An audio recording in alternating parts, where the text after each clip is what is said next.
Cool. We are live, episode 31, live on the Kaspa Standard. Myself, LOTKS.kas. That's Juan at Juan G Ramos 888. We're live on xSpaces in audio. You can freely join the show at Juan G Ramos 888. We're also live on X Video at Live on the Kaspa S and YouTube, youtube.com/ at Live on the Kaspa Standard. We have energy exchange donations to LOTKS.kas or live on the Kaspa.standard.kas. If you'd like to support the show, we have sponsor and promo links in the episode descriptions. This is episode 31. How's it go? 31. I was close. Super close, bro. Like Awesome. right there. Awesome. You're right there. 31. 31. Yes, sir. Yeah, How we episode feeling, 31, bro.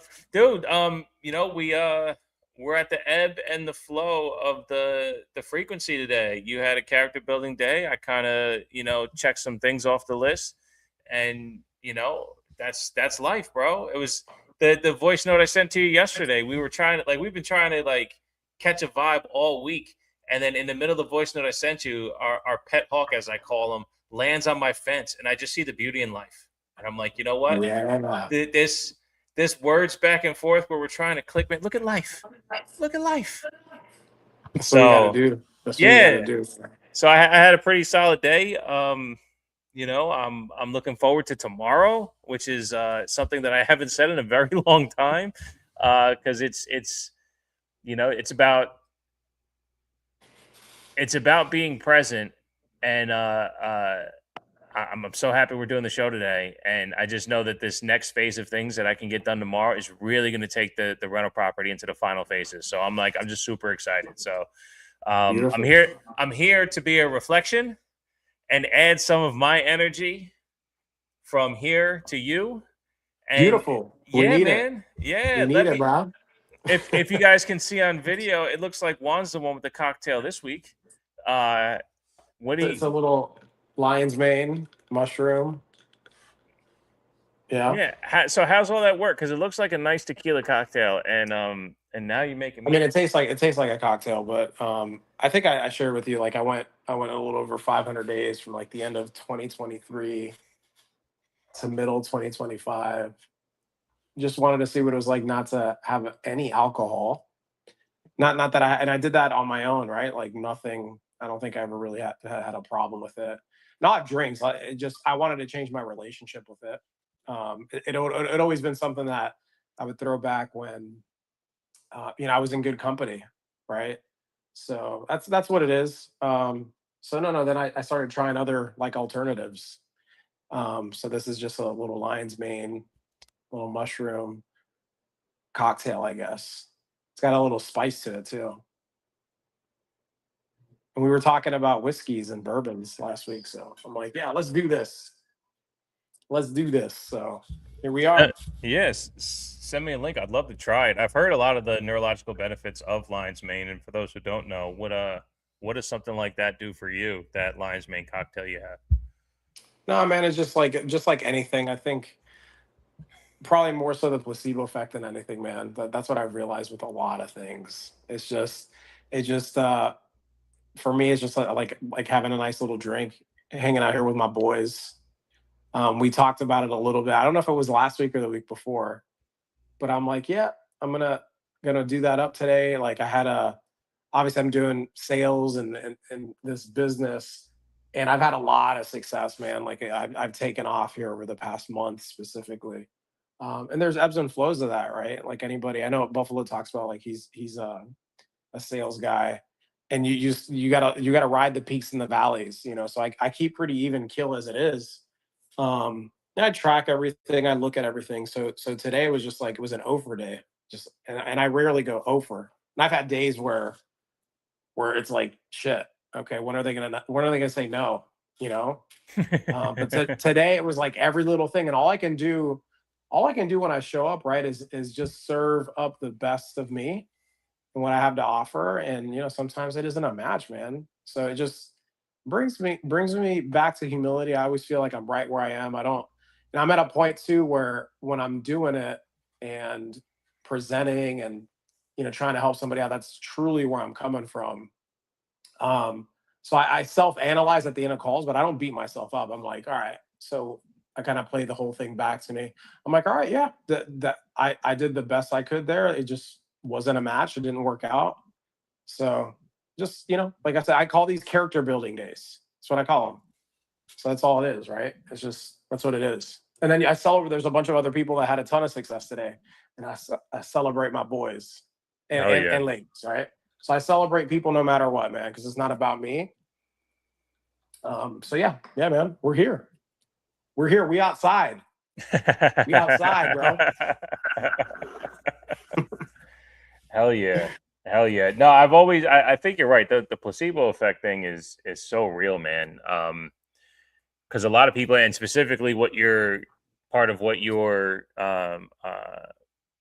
money making vacation is about, that you've at least let me in on, is people looking for an answer in ways. And a lot of times we grab the thing that we think is going to be the answer, so automatically we think it's fixed the second we touch it, the second we use it.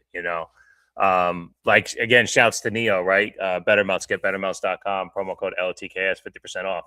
I believe it's still going. But I told him, like, yeah, your focus melts, I think it worked. It might have been placebo, but I felt I was dialed in.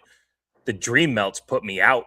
I know that for sure. But part of that is a lot of people, when they go to sleep, the engine's running. But if you take this thing and it's called a dream melt, and you can feel it dissolve on your tongue, and you're understanding, or you think that you're understanding this thing's doing stuff too, you're not paying attention to the day. You're paying attention to the melt, and you're focusing on that. You're actually helping to shut your brain off by not scrolling on your phone, because you're like, man, I'm just going to see if this thing works. So you actually lock in better. It's a lot of people who try different diets, right? They go on a vegan diet or a carnivore diet or the Atkins diet. And the second they do it, well, they also start jogging. They also stop smoking cigarettes. They also, you know what I mean? They make other parallel choices that help improve these situations. So when someone's like, oh yeah, going vegan's the way to go, I fucking lost 100 pounds. It's like, well, what you probably did was put yourself into a completely healthier situation, not just this one aspect. So that it steamrolls into other things. Yeah. So it's always a combination of things. So there's a healthy version of placebo, but yeah, go ahead. No. I'm seconding what you're saying there, right? It's like, we find our things. There's things that our body needs on a daily basis, right? To kind of fuel it properly and to make sure that we can function. So that goes into the things that we so, like, there's a baseline for everybody, right? But then everything else is kind of like, you kind of wonder, like, does some of this stuff actually do what it says? Like, hey, I don't know, some of it could be placebo. So I that's what I think of when it comes to, like, that's what I discovered when I did not drink alcohol for 500 days. I'm like, oh shit, I didn't need to do that in order to, like, loosen up. That wasn't true. I became more the life of the party, and I would fake it. I would still hang out. I still did all the same shit, but I would still hang out. And I was like, oh damn, just evolve that version of me without the drinking. So it's the same thing right now, bro. I'm just having it. It's there for the placebo effects. That's it. That's it. Fair enough. And I felt like I was gaining too much weight drinking over my first, actually it's been over June 3rd. So in a couple of days, it'll be a year since I got fired from that job. After like 3 months or maybe 2 months, I felt like I was drinking a lot. So we're in June already. I didn't know. Yeah, 6 months into June 3rd, our first ever June episode of Live on the Kaspa Standard. No, I felt like over the first 2 months I was drinking a lot, and I kind of felt the puffiness, all this stuff. And I would just put the tea kettle on and pour myself hot water with a little bit of like lemon juice, and have that in a rocks glass instead of a teacup with a tea bag. Like I would give myself the ritual, like you are, right? You got a nice little on the rocks liquid but I was doing it with something warm at the end of the night to try to help, like kind of mimic that bourbonness for me. And I did it for like a month, and I was like, you know what? It wasn't every night, but like when I wanted a drink, I was like, let me put the warm water on. So I went through the process of making myself a drink and did the thing. And it was like, yeah, that was good enough. So there's definitely ways to put yourself in the same headspace. That's awesome, dude. Good shit. Yes, sir. I have a question. Is this request to speak Buffalo? And if it is, do we want to let him on now? Because last week he had to get out early. Yeah, man, we haven't heard from him. I think it'd be cool to let him in. Yeah. What do you think? Yeah, let's do that. Because I would hate to see the DM or the comment later, like, sorry, guys, had to leave early and not get a chance to speak to him. So, Done. Perfect. Let's let our guy in here, man. What up, Buffalo? Buffalo. Hey guys, how's it going? What's up, brother? Hey, not too much, not too much. I just wanted to speak on a few things, but I just want to say this. I started taking, I think it was last year, I started taking lion's mane, and I didn't know exactly what it would do. But what I did notice, because I did like, I think I took like 3 months off from like, wine. I live in the wine country, so we're always drinking wine and just kind of how it is. But what I found out is that when I was taking it, it took about 3 days, and then all of a sudden my recall was way better. So I was remembering things that I normally wouldn't remember. Like if I'd be like trying to find words, because I'm not a young man, like I'm 40. So like I'm trying to like make this recall, like remember, oh, what's that word? Or what was I, what am I thinking about? Or, that wonderful thing where we walk into a room and forget why we're there. So I was starting to like get this recall, which is great. And then as soon as I got through the bottle, like it just kind of dwindled. So I was like, wow, so that was actually helping me. But I think it depends on what you get. Like I have the tinctures. My dad had like the pills from a different company, and it didn't help him at all. So I don't know. Maybe the tinctures worked. The company that I was working with worked, or that I bought from worked. But at least for me, because I didn't believe in it anyway, and I actually did notice the difference. Yeah, and I can second. I know I'm talking about it being a placebo, but I've shared on the show my plant medicine journey and how that kind of cleared up a lot for me. So it's kind of like a little bit in that frequency, we'll call it, you know. And I think when I did stop drinking for over a year and a half, what exactly Buffalo's talking about, I can relate to you, brother. Where that's what I noticed. The biggest thing was, wow, I'm remembering so much and I'm having recall. And I played a position, I played quarterback. And a big part of the reason why I got on the field was because I had that really good recall. And I just remember a lot of things coming back, right? So it's like it makes you wonder, this whole thing that people talk about, like as we get older, we get kind of foggier and all that shit. And to me, that's all a byproduct of like how you feel your body, man.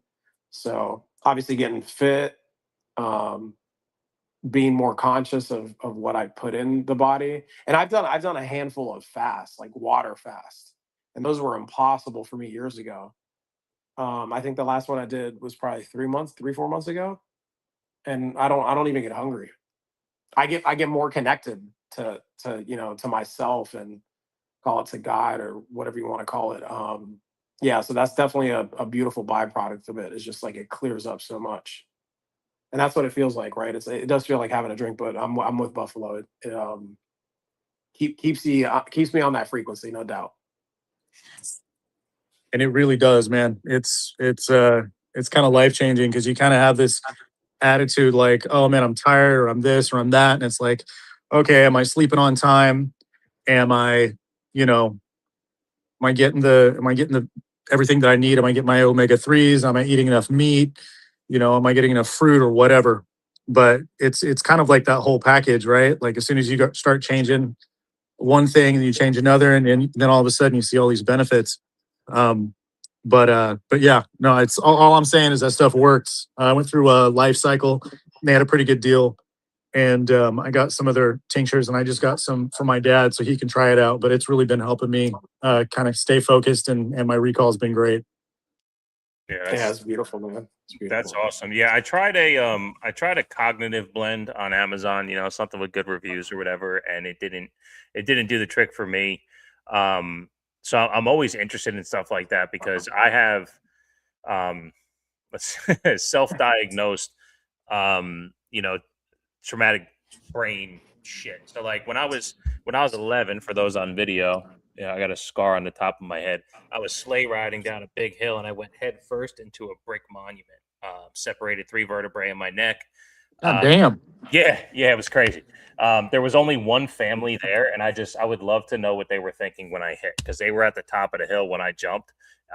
So I would love to know what they were thinking at the time, because I hit, I stayed for a little bit, and then I got up. I was wearing a ski mask. I took it off. Blood came gushing out, and I started screaming like crazy. I lived right across the street of where that hill was. So, but anyway, so I've noticed, like, the older I got, the worse my short-term non-tactical information is. So like when I took over the Taco Bell, I could not read and remember any specs whatsoever. Just could not read and remember them.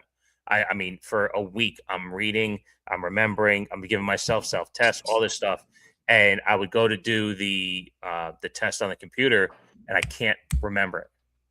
But I can tell you that, like, when we go through the numbers, right? 30 was Amon Green, 31 was Al Harris, 32 coming up was Brandon Jackson. He was a running back for the Packers for 3 years back in like 04, 05, 06. You know what I'm saying? So like I can remember that, but I can't remember these new things in front of me. And the older I get, so I've always like was interested in, okay, what are the cognitive benefits of, wait, what's this thing you're talking about? Okay, some CBD tincture, sure, I'll try that. This hemp plant thing, sure, I'll try that. This mushroom thing, yeah, I'll try that. Well, MDMA therapy, I might try it. I don't know.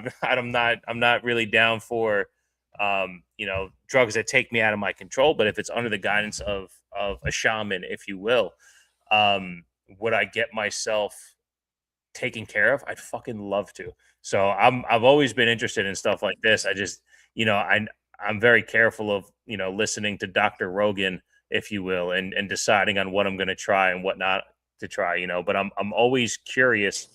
But I like speaking to people who I feel familiar with to be able to make those kind of decisions. So I would love to try the tincture that you tried, Buffalo, or what you got in the glass there, Juan. Like But I think it's out for me to, give it a try. I think everything in its most natural form is always going to be best, and going everything against the establishment and fucking medical professionals. Sure. So like, I've gotten further and further away. I'm not on any. I'm 44 years old. I'm not on any medications. I don't take Advil. Like I heal myself naturally. And it took a lot. It took a while to kind of get here. So it just shows, to me, it's just shows how much fucking bullshit that ties into everything that we talk about, like what Kaspa represents in itself, right? The truth layer, and being set free from the constructs and the fear and all that shit. So it's all just reconnecting with yourself, bro. That's what it is. And it's like, Absolutely. there's tools out here, there's natural things. So to me, mushrooms are from the earth. I don't like, I heard you, I just say drug. And I know that's what people say, they like that word in itself, right? The etymology of that word. Like, what do you mean? We were told that all this shit was fucking horrible. Now we know the truth. We know that none of this shit is, I did ayahuasca what was it, in 2019? It's still illegal, but I don't give a fuck what they say about that shit. Just like the further away from a doctor, I don't have like a medical. I don't go to anybody like that. I do my blood work. Yeah, I'm good, man. I'm good. So sure. the further away from establishment, the better. That's why Casper makes sense to us, for me. And that's why we're here, bro. Like aging is that's a whole other conversation we can get down. But that whole shit, dude, like aging is a disease too. That like I don't tip my beard, bro. I have some grays. But I like telling people like, nah, I'm 44, bro. It's like, yeah, because I didn't take any of this bullshit they tried to put me on when I was younger. Oh, for sure. I stayed away from that shit. Yeah, I only brought up drug because I mentioned MDMA.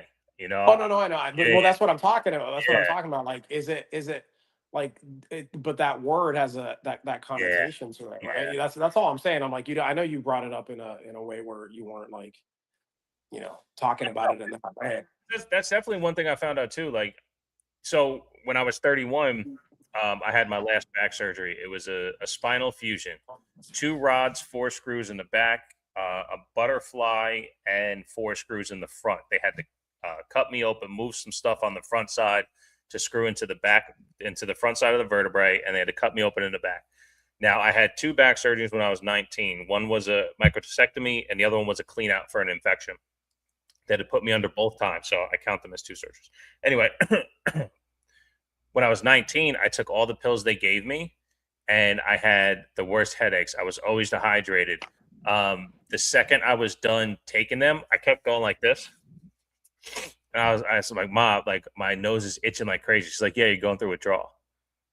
I'm like, what? She goes, yeah, I know junkies. You're going through withdrawal. Like, you're not a junkie, but your body is wondering where the drug is, so you keep fucking that you're fiending right now. I was like, oh. So when I was 31 and I got the fusion, I refused all scripts. They gave me the drugs when they put you under and all that stuff, when you're coming out in recovery, they give you a drip. So when I got out and I was away, I said, can you take the drip away and just give me naproxen? I said, okay. When I got home the next day, because it was surgery, sleep, wake up, leave. All I did was ice and heat. That's it. When you look at most pharmaceutical drugs, there are no repairing elements to those drugs. And I would venture to say all. I just don't know all the drugs. But pharmaceutical drugs do not have repairing elements to them.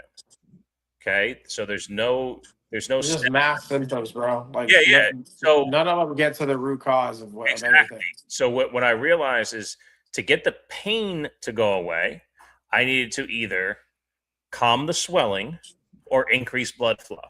So if I felt swollen, I would use ice, because that reduces your blood flow, therefore it reduces swelling. And if I felt really sore, then I would use heat to increase my blood flow to promote healing. That is it.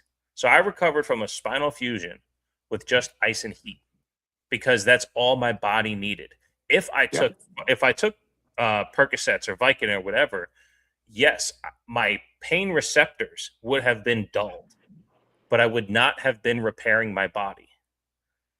So I'm with you. So for the last 10 years, I've been on this journey trying to keep all that stuff out my body. Whatever's going on with global warming or whatever you want to call it, the allergy seasons have been changing like crazy. The way pollen lays on the cars and whatever. So I get stuffed up. Allergy pill and maybe some Advil is the only thing I'll take if I cannot clear my sinuses. And that includes neti pots and saline sprays. I do the best I can to avoid those things. But at the end of the day, man, you got to listen to your body and understand. I'm agree with you, bro. Like, natural treatments, because that's what we are. We're natural fucking beings. Yeah. Our bodies are made fucking perfectly to heal themselves, bro. Yeah. And that's, but we're told everything different from the time we're born, and obviously we depend on our parents and all the people around us. So I think all that's coming to light. That speaks to like some of the stuff that I've brought up here over the past couple of weeks. Is like the more and more I go in, man, it's just like, oh shit, with what's coming. And again, what Kaspa, to tie it back all to Kaspa, right? Because the show is called Live on the Kaspa Standard, and this is about talking about real life shit. What does this all represent? A return home, man. A return to truth. A return to sovereignty. We're made to heal from within, and it's way simpler than we make everything out to be, brother. That's the truth of everything, right? And love heals. Love is the answer. Oh, it's it really fucking does. Not even close. I literally, that's part of what got me out to the barn late. I was talking to my son. So if you guys have been following at LOTKS.kas on Twitter, we adopted a dog yesterday. I saw that. Yeah, he's a bulldog pit bull mix, 6.5 years old. He was left at a shelter. I said, what happened? He go, well, the son had to move into the nursing home with the mom. And I'm like, that's weird. I don't necessarily, that story doesn't quite track. You know what I mean? But anyway, so if the wife wants to adopt a dog, you end up adopting a dog. You know what I'm saying? Yeah, that's how it works. Yeah, it's kind of how it works. And I kind of feel like a dick saying, no, we can't give a dog a home. You know, like, yeah, we already had 3. She's still trucking along, but not getting any. Well, I was gonna ask. Yeah, Yeah, Gypsy. Okay. it's tough. It's tough. We just got another pain med for her. But to not get too far away from the story, so his name was Wubby Subby at the shelter. So we just combined it. We call him Wasabi Charles. It's right because that's why, because it makes us All smile. right. Yeah, Yeah. There we go. Wasabi Charles. Wasabi Charles. All of our dogs have middle names, you know. Yeah, that's awesome. Yeah. Except for Gizmo, because it's Gizmo. You know what I mean? Like, Okay, it's a yeah. gremlin. Anyway, so my son's 11 and he's very 11, you know, and at the sight of seeing pictures 2 weeks ago of this dog, he fell in love. And he's operating in a hysterical state. So like his love is to a hysterical level. Like it's so up there that it's actually forcing him into a non-helpful situation. You know, he's doing it all from up close, and it's like, but you're not allowing him to eat because you're staying on top of him. You know, things like that. So what I had to tell him was like, look, in this circumstance, the number one thing we did, regardless of whether it was wasabi or not, we're trying to give a dog a home. And now that they're at this home, they need to understand what this home is doing for them. So you got to let them feel it out. You got to do this. You know, so like as far as like show your love, keep that love. But a lot of it has to stay present with you instead of you forcing it out of your body to make sure that he sees it and everybody else sees it. Because that love has to come from you. If you push it all out of you, then you're not going to make a proper decision going forward. So I tell them like, stay out of here and start going up here. So bring your love up and then bring it out. And really what I'm asking them to do is like, take a beat, just take a beat, you know? So yeah, man, like as much as there's love, if you operate from there, you definitely can help, you know, lift spirits. We just got new neighbors. They're great. And it's just all these smiles are happening. So in order to do that, you starting with love, it brings the smiles and you can take that next step. It's probably why I had a great day today and looking forward to tomorrow. Nice. Yeah. It's beautiful, man. Now, I don't want to adopt a dog just to be happy, but it's working. I mean, it adds to it. If it adds to it, it's like, yeah, we're in and that's the energy of abundance, brother. So when you operate from there and realize there's plenty for everyone to go around, it's like, you know, there's no container to that, you know. There's no container. It's endless. It's endless. So yeah, props to that. I'll have a sip. Sip to that. Here we go. Cheers. Cheers. Yeah, it feels good. It feels good to provide that way. You know, and putting yourself. I mean, that's the thing. Like, there's many people who, you know, believe that we're here in service of others. You know, and as a fucking family that's had dogs for 15 years, we have not gone one day without dogs. We've gone on vacation. So that counts. But like as far as living family, my wife and I, we have not gone 15 years one day without owning a dog. Oh, really? So it's always. And it's taxing, but as I told her, because she's like, "Are you sure? Are you sure?" Because she's more in it than I am. I said it's the right thing to do. Like, and I know that's a phrase I don't necessarily like because it puts people boxed into societal norms and all that shit. But like for us as a family and what we do, you see this dog, he needs help. Can we help? The answer is yes. You know, that math lines up for our family. You know, is Juan, are you ready to adopt 4 dogs? you know, to No, that's not the right move for me right. at all. But for you, absolutely. It was definitely what we can do to provide a better space in this world. It's the right thing to do for your family. Exactly. Exactly. What's wrong with that? Nothing wrong with that. Yeah. So it's cool. It's cool. Yeah.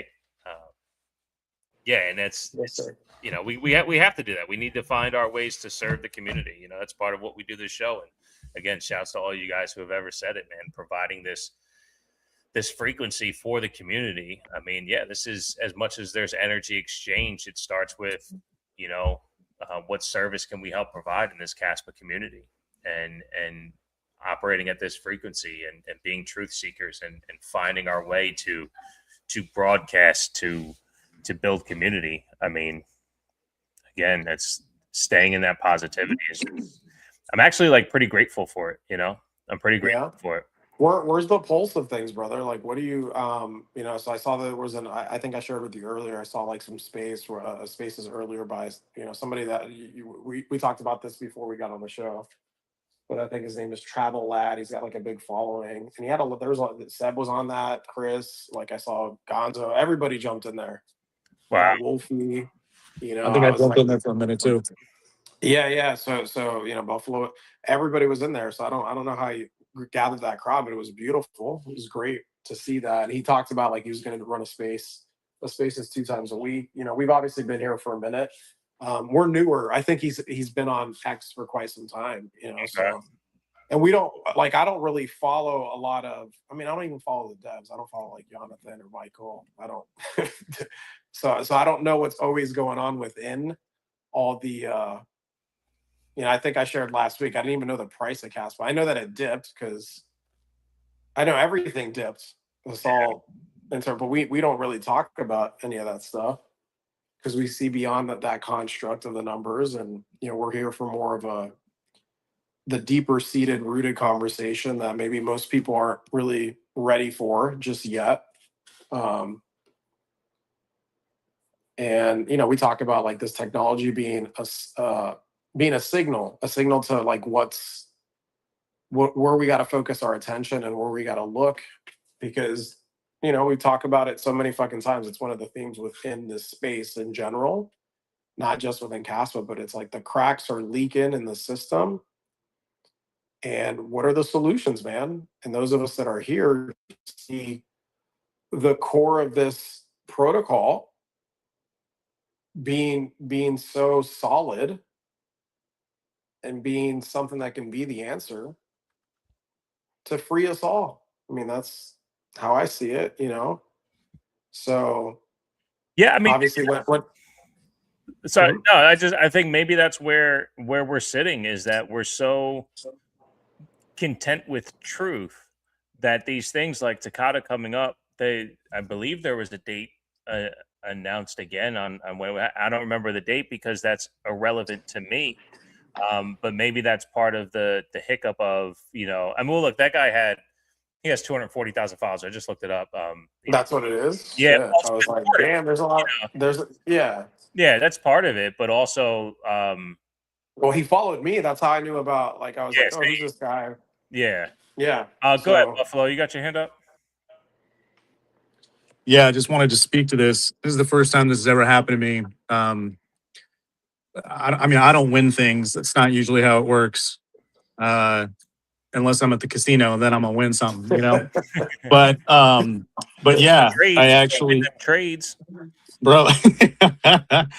Oh man, actually, yeah, that's a different story. Actually, yeah, I went to work and they called me off early, and one of my jobs is I work over at a casino, and I was looking over at my friend, and she's like, "Well, do you want to just hang out in the casino for a minute?" And I was like, "Sure." She's like, "Let's go hit the roulette tables." I'm like, "Okay." We spent about 15 minutes. We each made $100 and walked out. And I was like, "Okay." So we drove here, you know, not for nothing, you know. So it's nice when you can go to work, and if they call you off, you can still make money at work. There we go. But yeah, so I don't really win anything. And Travlab was doing a little giveaway for like 2 people. He was giving away like $50 in cash, and I actually won. So let's go. Yeah. I was like, Beautiful. what? Yeah. So it was a nice win because I was gonna buy some CAS because I got like an early paycheck from one of my jobs. And I was like, oh sweet, okay, now I can put 150 in some CAS today, because I try to put at least 100 to 100 150 every 2 weeks is usually what my goal is. But it was just nice to have that happen and then kind of put that out and see all the appreciation from everybody and the congratulations and all that, and just kind of that community engagement was just really nice today. Yeah, man. Well, you're giving away some cash. You're gonna get some people to show up. So that's beautiful. Sure. That's great. Sure. Yeah, I listened in for a little bit. Like I was in between appointments, and I listened in, and Chris was talking, and heard him. Never again. Just learn about the account. And I think it's great, bro. Like he even talked about it, having more people. Just put on a mic. It doesn't matter how many people are listening. Right, it's really about just getting the word out, because it's inevitable that people are going to start looking for content on all this, and there isn't enough people. Think of how powerful this community is, bro. Like I went on a little, inspired by last week's Kaspa Onion coming on, and us talking about the Lightning Network is the Poon Network. Somebody tried Seb, and I had to call this little MFer out, man. I had to.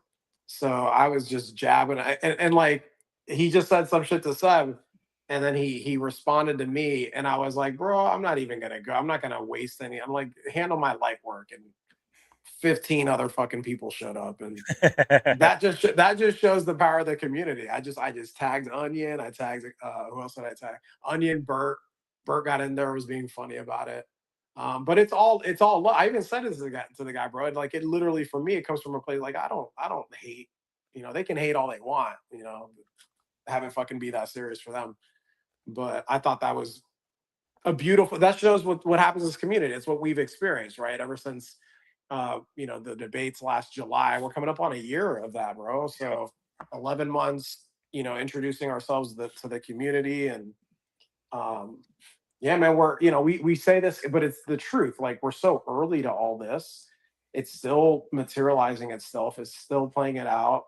And there's such an opportunity to be like at the ground floor of this beautiful technology that we see, and we know it's gonna have an impact. It has to have an impact. Otherwise, we don't give a fuck. And like this whole thing is, I mean, I think it's a cosmic joke. Represents my hat. It's like the cosmos right here, bro. Had to bust this out. But anyways, yeah. So I don't think it's that serious. I talked about like regardless of where the fuck Kaspa is in nominal terms, where any of this shit is in nominal terms. Like for me, I see beyond all that. But that's when people are going to start showing up, when naturally these assets in nominal prices, like people are going to have to move it somewhere, and they're just going to move it to what's easy, fast, convenient, makes sense. That's why we're here, so we're early to this. Well, yeah, I definitely think we summed up and nailed a lot of the talking points early, right? Like it's, and again, our conviction lies with the tech. And look, when Takata comes up and more dope shit comes out, we'll say, here, look, more dope shit, is out. And again, if I think I said this episode 1 of what Bitcoin can do, Kaspa does it better, faster, cheaper. Yeah. Today. A year ago, right? Like I meant that a year ago. And it's only getting better. It's only like separating itself even more every single day. In tech terms, yeah, but in fear and greed, and in sailor tweets, and in ETFs, no, Kaspa can't compete with Bitcoin, right? Like, but that's not what crypto is. Crypto is it is bounded by energy. It is secured, proof of work. Like it's decentralized.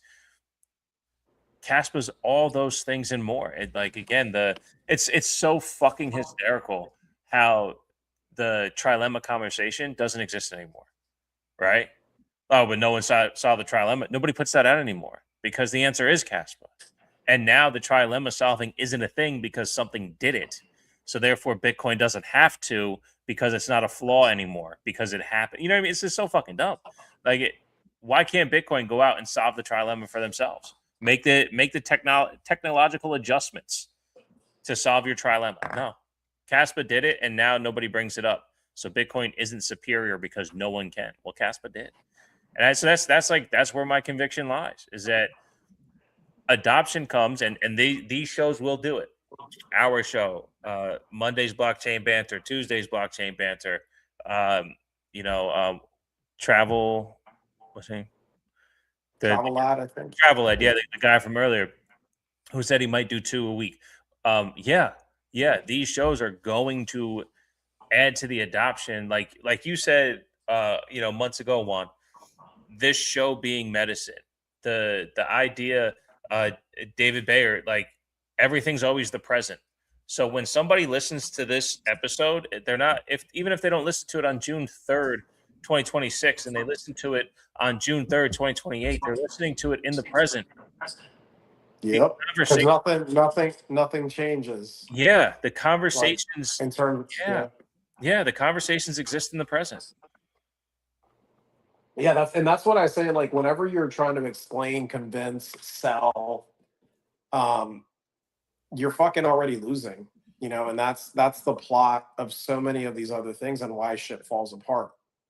And we're in the day and age, we're in this information age, we're like transparency, authenticity, all that's going to shine even more so. So that's just coming more and more to the forefront. And, I've shared on the shows here these past couple of weeks, just like the frequency that I've been fortunate to vibe in. And then with myself getting back into this proof of work, like not having to work for 2 years, and then just assessing where I am in my life, and then the energy that I get to vibrate in during the day and create and all that. It's just, I'm fortunate. I'm very fortunate, and like not in the sense of, because I've shared like, I had a fucking $1 million in the bank at a certain point. Well, I don't have that in the bank now. They're in assets and all that shit. And I've been like I've shared, bro. I've been on both sides of this spectrum. It's not about that. And I know that for me, that's what I can bring to the community, like the polarity of all sides. And really, because a lot of people, the people are all over the spectrum on it, right? And I don't expect people to be like fucking Shaman Juan, whatever you call me, Sherpa Juan, all those fun names. But I know that as a person, I can see at blessed at 44 years young, what I've been able to experience and the container and the space that I can hold for people.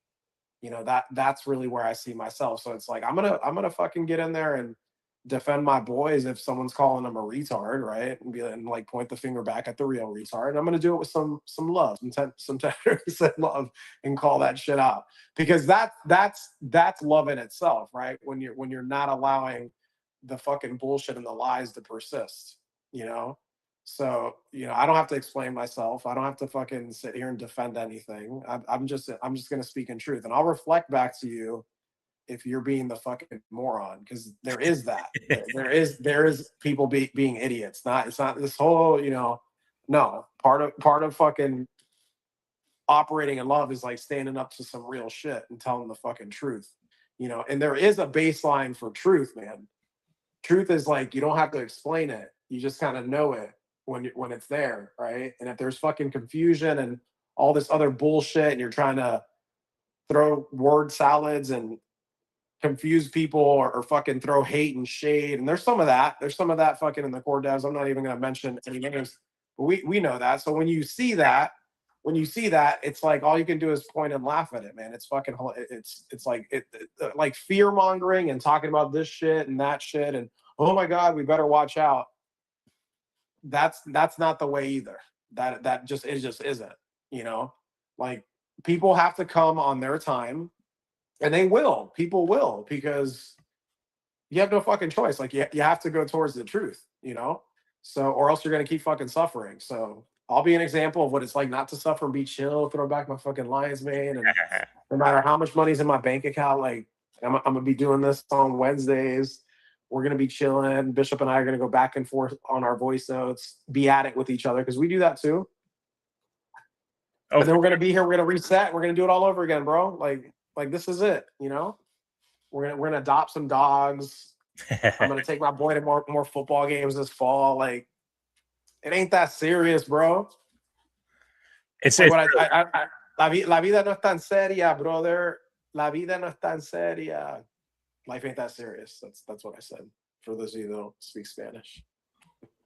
yeah. It truly is just the simplest of things, man. Like man. You know, I completely agree. I think that simplifying your life is super, super helpful. I mean, sometimes I wish my life was more simple, but then again, I'm not married. I don't have kids. My life is pretty simple right now in the grand scheme of things. But just having that simple lifestyle, there's so much less that you have to think about or you have to worry about. Like, I'm not a things person. I don't like a lot of things. I have an addiction to buying like knives and guns, but that's a different story. That's my my hobby. Yeah, it's a hobby, a passion. There's nothing wrong with that, man. Yeah. Like, that's part of this experience. Like, the fact Yeah. that even that's like, oh, you know, it's all good. Keep going, buddy. I interrupted you. Keep going. No, you're good. But like kind of having that simple lifestyle is just really nice, man. And not having to worry about too much. Like, that's kind of a thing as well. Outside of guns and knives, like, I'm kind of that person who wants to, you know, buy once, cry once. So like, I don't want to have to like replace a bunch of shit. I just want to buy something that works and move forward. And I think that within Kaspa, like, what else do I really need? If we have the ability on our wallets to transfer payments, and if we want it private, then it's privacy, and we're not going to get hit by the government or whatever in the future being like, well, there's no privacy coins. It's like, cool, then it's just money. And just like, you know, if you make a transaction with you know, your debit card or whatever, it's not out there in the public. You can still have this privacy layer on Kaspa, which is something that I'm really stoked about. But another point that I wanted to hit on is with this Takata upgrade. I don't know how much you guys have researched it, but I'm curious about what your thoughts are of how this is going to change the ecosystem. Not only how is it going to change in interaction and on the base layer, but also, you know, bringing people into the Kaspa space. What do you guys think that's going to happen after this Takata upgrade? Well, I know for me, and not researching much, honestly, but understanding that, you know, the dead man switch, right? That's part of Takata. You know, so you have that generational security. But for instance, the way I've always kind of looked at Kaspa, when I read how much development happens and I see the roadmap and the growth that they're looking to achieve, they future proof everything. So my particular stance becomes fortified when that's a reality, right? Like, May 5th it was supposed to launch, or supposedly, right? I don't know if the wording in that email or tweet or whatever, you know, if that was when it was supposed to go to testnet 10 or go live on mainnet, whatever. My point is, all it does for the community, in my opinion, is just continue to fortify our beliefs that this is the proper place for sovereign sound money, and they continue to fortify that vision. I do think, though, these technologies that are written within this protocol need applications that non-crypto users can see, because I do think we're at this impasse where, you know, as I've said, people will find Kaspa for what they want out of crypto fails in the protocols that they're at now.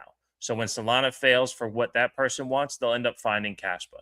That's just my personal opinion on all this. And so to think that we're going to flip these already crypto users, I'm not necessarily sure Takata can do that. But if there's a Takata application that can only exist because of, yeah, then that'll attract more. But continuing to fortify what Kaspa is definitely just I mean, it kind of sit back and put your feet up. You know what I mean? And for me, like what I think of when it comes to Takata or whatever's next, um, and I've spoken on this, right? It to me, the foundation of what Kaspa is and what it preserved for us, what so many of us were in Bitcoin for, it preserved those foundational sovereign principles. So for me, it starts there. And then with how I mirror my life and how I know humanity needs to continue to evolve, to continue to free itself. Like that's the space that I operate. I think about that quite a bit. And I mentioned earlier, for me, like I know that that's who I am for people, like holding the space to be like, hey, this shit ain't that serious. Because I know how serious people take things, and like how that's like a natural thing because there's a lot of fear out there.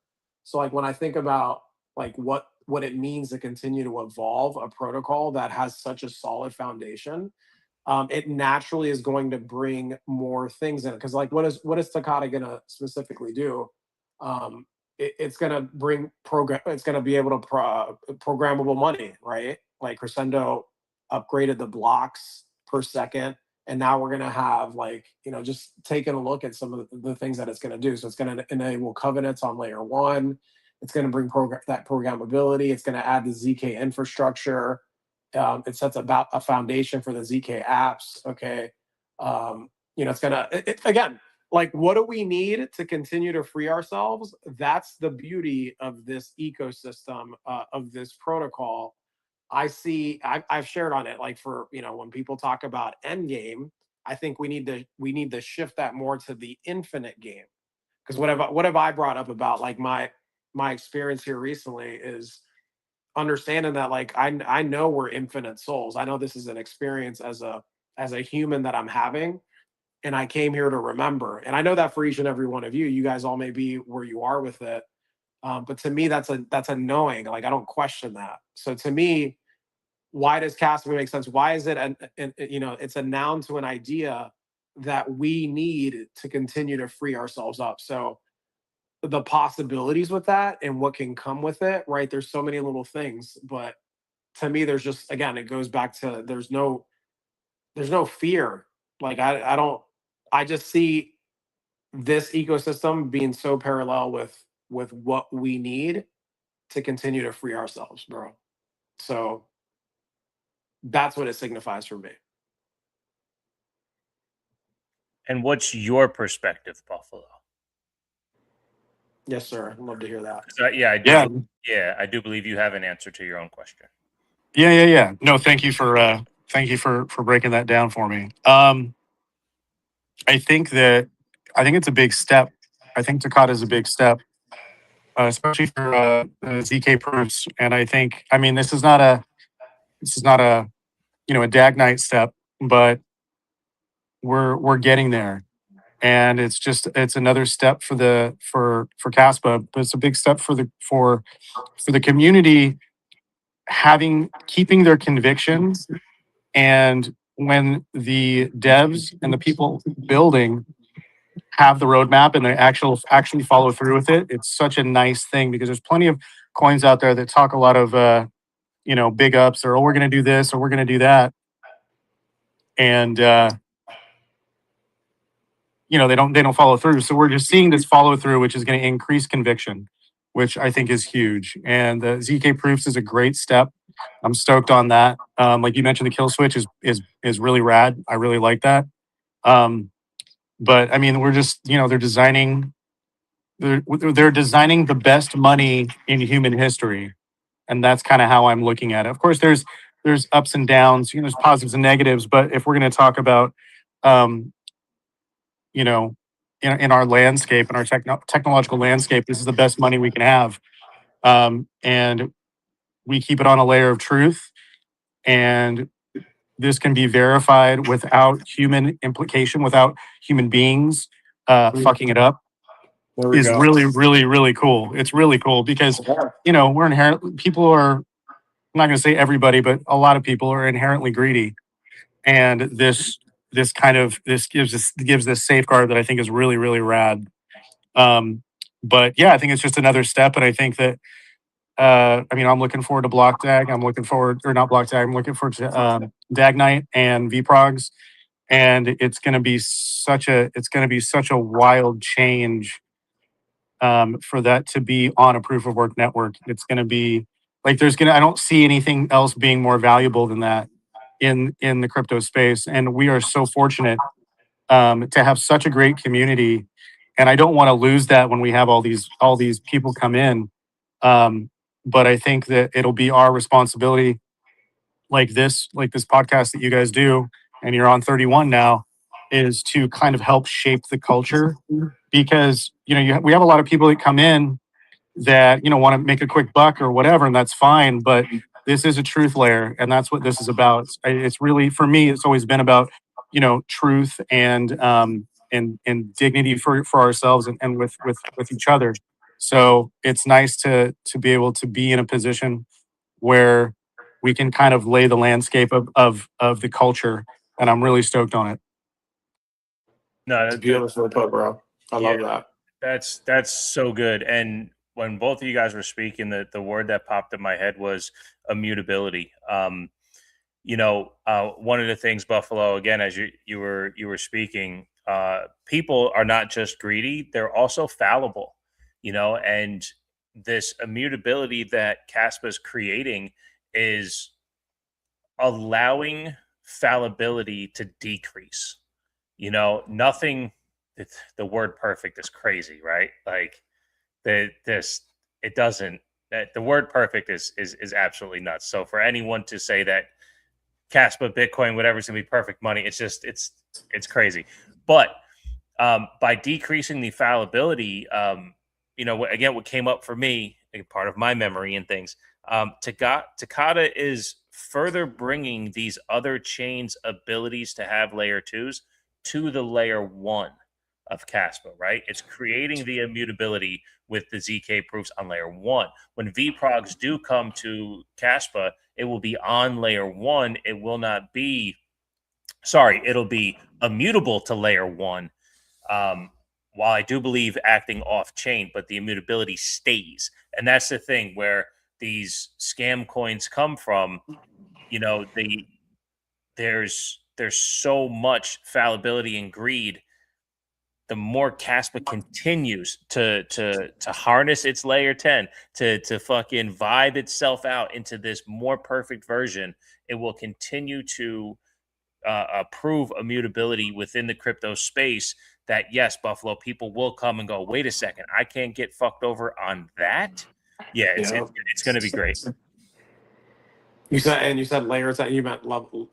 Kaspa's level 10, right? Level 10, yeah. I knew what you meant. I got stuck in the layers. Yeah. No, we're good. But it's true, right? It's like Kaspa's evolving, and that's how every ecosystem. That's how we are as people, as beings. That's what this experience is all about, man. So it's like a technology emulating that and showing that. Bring it. And we talk about this, and this has been a thing within Kaspa, is just think of, it's the sequencing layer. It's going to connect it all, and like Buffalo said, humans are inherently greedy, and like, how can you not be in the system where you're being extracted from? When you think, like, when your fucking own energy is being taken from you, right? And there's no place to really put it. So I don't blame people for being fucking greedy. I get it. It actually makes sense. That's how you get ahead in that fucking system. So I've touched on this. Like, I think there's just a lot of lost souls. So the only way to fucking answer that is to be the truth. And like Buffalo said, like, make sure that the culture, those of us that are here, continue to hold light to the truth, and not be afraid. Like, I don't think we should ever be on a fucking block campaign if something challenges Kaspa. Like, that's weak as fuck, right? Like stand the fuck up to truth and be willing to face it and be like, okay, what are you trying to tell me? What are you trying to show me? As long as that's at the foundation, well, what the fuck? We don't have nothing to hide. We got to block people. We don't got to call their things shit coins. We can, because some of it is, but we can define a shit coin, like, we don't have to just say it to defend ourselves, right? So as long as that's there, bro, we're in the right place at the right time, always. Like, there's no fucking question to that. 1,000%. Dude, Period. one of the things Bitcoiners would say about Kaspa, right, is like, oh, well, there's the founder's dead or whatever, right? Like, so that's better for them, right? Like, that doesn't fucking matter, bro. But Go dude, ahead. in this instance, what came up to me when you were saying that, it absolutely does. If something comes along, instead of a block campaign, the Kaspa community is going to tag the devs and say, hey guys, did you see this? Is something like this coming to Kaspa? Can we integrate this to Kaspa? Like being able to tag Jonathan and Michael to encourage them to look for what that new thing would be to incorporate to future proof and continue to harness Kaspa. That's the difference. The desire for Kaspa to grow. So if we saw something that was new or threatening Kaspa, like we would ask for those features to make it to Kaspa. But the thing is, like, it's still similar in Bitcoin's foundational layer, right? Like we know everything. We know that there, devs in a way kind of can move, but it's a consensus network. It's a decentralized network, and that to me is still being like played out, right? And there's people that point to that and say all this, but it's like, yeah, Jonathan's the founder, but he's not Kaspa. Like he decided to launch this shit proof of work, decentralized. Okay, we can trace it all the way back to the Genesis block. Like that was what was critical if you want something to move and have the community really show their energy. Like that's why a lot of us are here. Because if there was a fucking pre-allocation or anything like that, like I'm bouncing. Like I don't need to fucking be here. Like I'm not praising fucking Jonathan. I know we give him a lot of props and great. I met him. He's a nice guy, but he's not Kaspa. He's a piece of it, just like you and I are on this podcast. Like I don't deify any fucking man. Like none of us are that. As you should. We all have that within us, right? So what is beautiful, and what you're speaking to, Bishop, is like us as a community, right? We can bring shit up and throw it out there, right? And I just think with the responsibility, like the way I kind of look at myself and now being like voices in the community. You have influence and then you have responsibility when it comes to that. So it's like delivering the message in a way that it can be received, right? So, even if, because remember, the conflict between like, I'm not going to mention the names, but like the guys with Jonathan and Michael and all that bullshit. And then people kind of blaming like, oh, that energy does permeate through Kaspa when that fucking shit is out there. So to shine light on that and to bring light and thinking like, oh, I'm just calling the bullshit out. But it's like your method and your way of doing it is going to affect the energy of how fucking shit is received. Yeah. So that can set shit back. I think we're seeing that right now with what's going on with Bitcoin, right? Like we've been hearing this fucking, pristine capital, fucking borrow against your bit. Like we've gone and done the work. We know that that's not the way a fucking proof of work works. So like you have to use that shit. And then they're not being truthful about what it is in the masses. And like the thing is, people like you and I don't need somebody to tell me anything. I go and fucking find out for myself. I've been like this my whole life. So this isn't just a fucking Kaspa thing or a Bitcoin thing, right? We talk about this shit. Like this is about like, no, bro, like I don't need you to tell me what you think it is. Like, what is it? What is it? Okay. Right. And we're those types of people that go there and be like, what is it? Okay. Oh, it is what is.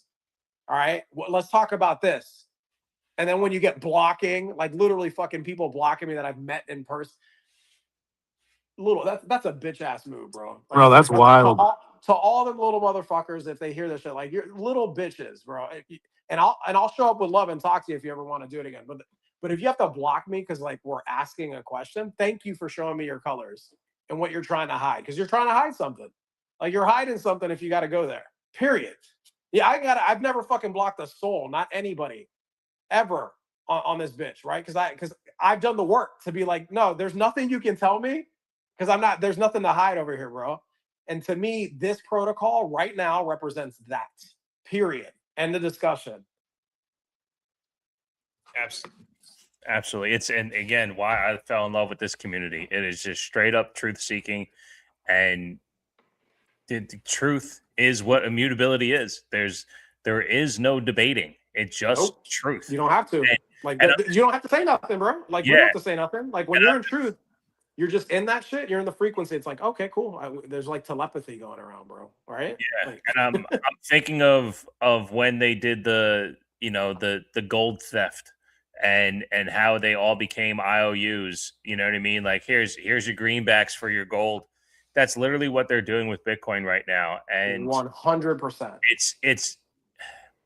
It's gonna fail at some pace. It's gonna be retail people who aren't holding the actual Bitcoin that are gonna go, wait a second, where's all my Bitcoin? Not understanding what they signed up for, and then there's going to be those couple guys out on the plains that chose to hide their gold in the backyard that their family digs up 50 years later, and now their gold's worth 1,000,000 times more it was, instead of them handing it over to the government. Like, that's what's happening. That's literally it's all playing out, bro. Yeah, if you have Bitcoin, fucking put that shit in cold storage and open it up in 100 years, because or honestly just transfer. Well, and think about it, bro.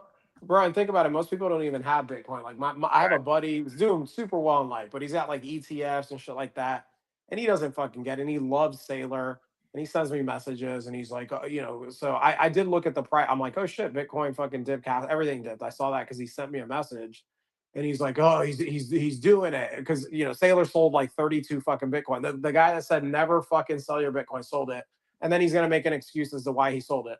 The bottom line is the fact that he even had to do that shows you that, hey, your fucking theory is flawed. So you can sit here and try to make excuses and try to fucking talk about that shit. Why were you saying that in the first place? And then understanding that the memes that he fucking throws out, right? And anybody that throws any of this shit out, you're fear mongering. You're oh, there is no second best. Like, that's just you trying to protect your shit. And, if you find out more about Sailor, his mommy told him that he was going to be special, so he's been trying to be special his entire life, not married, no fucking kids. Oh, I'm just going to keep buying Bitcoin. Well, he fucking sold 32 Bitcoin. Now what? Now they're going to make fucking excuses as to why they did that. So it's just fucking ass backwards, bro. Like call it what it is. Bitcoin is going to be just like you're talking about, Bishop. Let's go back to 1933. What did they do? And the dates were something like May for whatever. They confiscated gold from fucking Americans, and then they revalued that bitch 9 months later. Right? From $20.67 an ounce to $35 an ounce. They're doing the same shit is being played out right now. Yep. So you want to go play with your shit, or you want to hold something that's real? That's up to you. And I definitely, we're not financial advice here, but it's really about like meeting yourself where you're at. And you got to work. Like, we're working right now, bro. Like, we're putting in that proof of work, dude. So it's like, no matter what, that's where where you're gonna put your energy. That's up to you. We're going to speak truth on this shit, bro. We have nothing to fucking hide, nothing to run from, nothing to be afraid of. Like, we're right here. Yeah, here.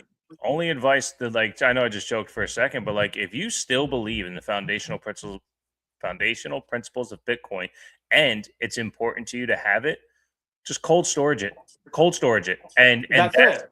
Then go for it. Right? I can't imagine holding Bitcoin. It's personal opinion. We went through the metaphorical numbers is either last week or the week before on why I don't touch any other cryptos, and that's a me thing.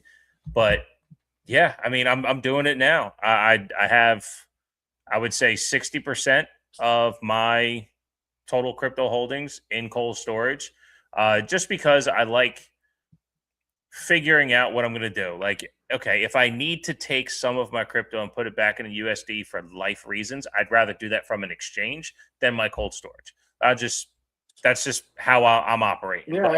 Yeah. So it's just kind of where I'm sitting at. So, but I'm just not in a rush, man. And that's part of putting in proof of work again.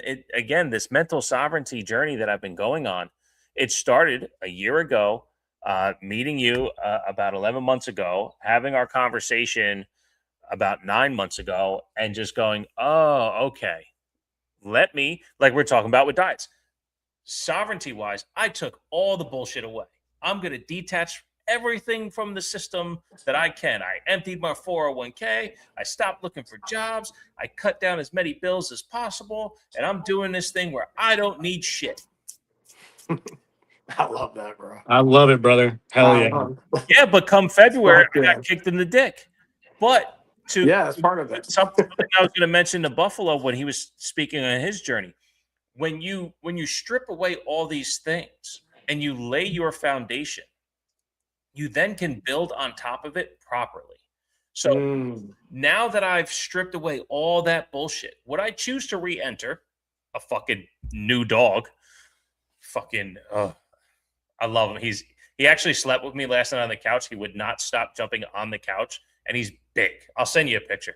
But anyway, my point is, when you strip it all down, when you start to build it up, you're literally only entering what you choose. Nothing is then forced on you, because even if it feels forced, you have the responsibility to yourself and your sovereignty to say yes or no. That is a choice. And choosing yes means you are ready to accept the responsibility and add that to your sovereign journey. And that's where I'm at with my proof of work. Now, I'm still doing my $10 buy on Kaspa, but guess what I'm doing with 6 to 10 hours of my day? I'm doing this proof of work over here. And when I come home, I do the family thing and I lock in, and I'm so free, bro. So free that the next time, dude, again, I might have told you offline. But there's a friend of the family who does plumbing. He's going to teach me what to do with my drainage tomorrow. And he's got 2.5 years left to retirement. And I'm looking at him. He's bouncing around. He's got a bad hip. He so uncomfortable. And he even dropped in this little one line. He goes, and these jobs are always easier with a second set of hands. And I'm like, am I that second set of hands? Am I going to sign up for additional proof of work to now be a plumber for the next 2.5 years? And I can run pipe. I can run inlines. I'm pretty good at it. I'm happy with what I do for that. It just, when you do waste pipes, they got to drain a certain way, so many different, the way I don't know that stuff yet. I'm thinking to myself, am I going to be that guy? Can I do that for him? Does that work with my sovereignty? It might. It might. And if I say yes, it's because I'm ready to say yes. There we go. Back to the basics, brother. That's what it is, dude. When your foundation is solid, you don't have to explain shit, bro. You just flow. And that is what this protocol represents. So all the fucking noise, all that bullshit, it goes by the wayside. It falls off eventually, right? You don't have to sit there and explain, man. And it mirrors the life. When you're living your life like that, it's beautiful, dude. It's fucking gorgeous. Bishop, I think that's a great idea, brother. I think it's a really great idea. And I'll tell you why. Not only are you going to be doing service, right? You're going to be helping out a friend or a family friend or whoever he is, but you're going to be helping him out, but also you're going to be gaining a skill. And I'm telling you, these skills are going to be really helpful for us in the future. Yeah. For example, if we're going to be, I'm not saying everybody's going to be outside of the system, but if they drop a digital ID in America, which is what they're working for, I need to be self-sufficient. So if there's a moment where I can get free training to learn something, my dad was GC, right? He was a general contractor. So I grew up knowing a lot of stuff, but if there's a skill that I can have and I can help somebody else and get paid, dude, that's a win-win. So even if you're just doing it a couple days a week to help them out, or 3 days a week or whatever, putting extra cash in your pocket, you're getting a skill and you're helping somebody out, dude. I think it's a great idea. I tell you, I appreciate that. And because of it, I mentioned it to my wife, and honestly, for transparency, her dad passed away going on 10 years now. It's his best friend. It's her dad's best friend. And so it's someone who's very important to my wife. So when I saw him struggling, and I mean, he's a great dude too. He loves me too. But it's